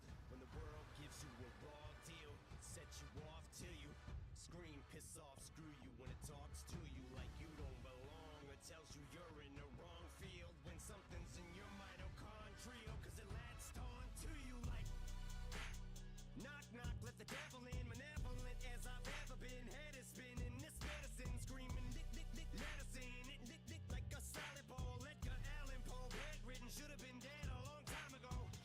Liquid Tylenol, gelatin, sneak my skeletons melting. Wicked, I get all high when I think I smell the scent of elephant manure. Element Kahlua, screw it, to hell with it. I went through hell with accelerants and blew up myself again. Volkswagen, tailspin, bucket matches my pale skin. Manwin, went from Hellman's and being rail thin, flare fish. Scribble Jam, Rap Olympics, 97, Freak Nick. How can I be down me in Bazaar in Florida? Bruce room, slept on the Florida motel then.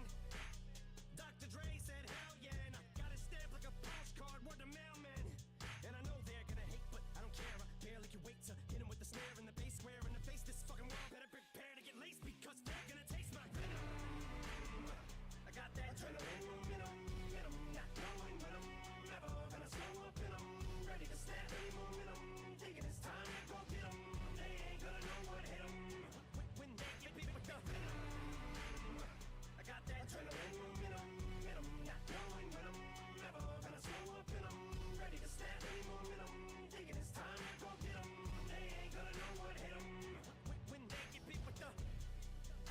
I said knock, knock, let the devil in. Shotgun, pip pellets in the felt pin. Cock, fuck around and catch a hot one. It's evident I'm not done. Vit venomous, the thoughts spun like a weapon. You're discarding them.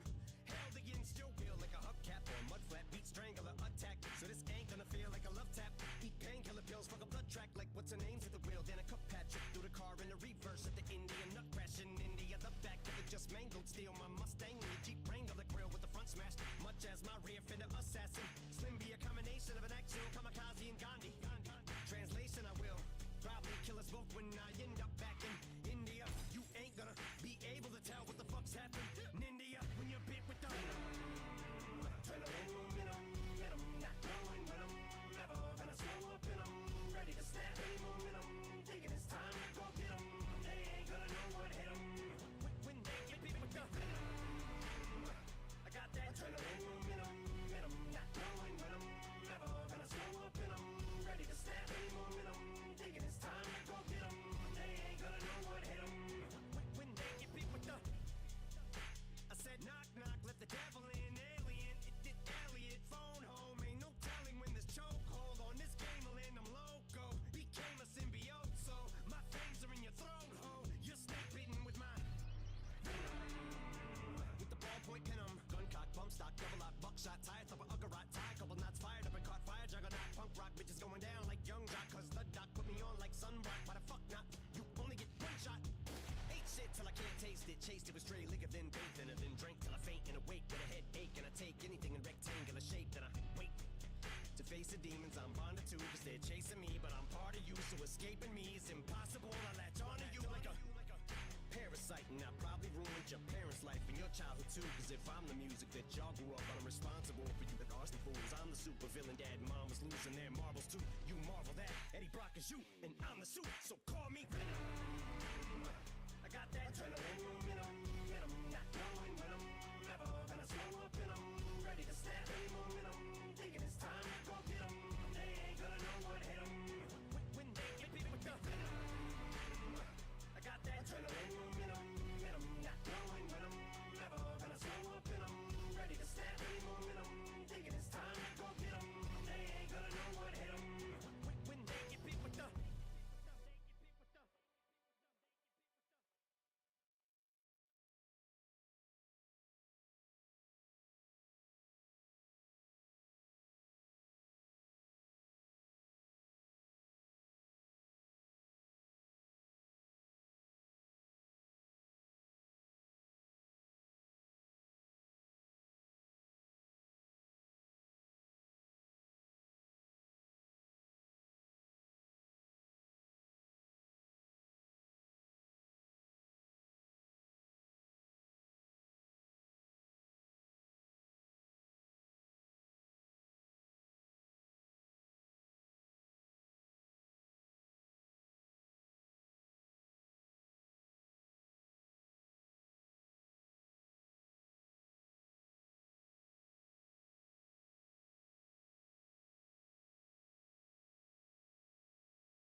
shoes were made for dancing with someone else.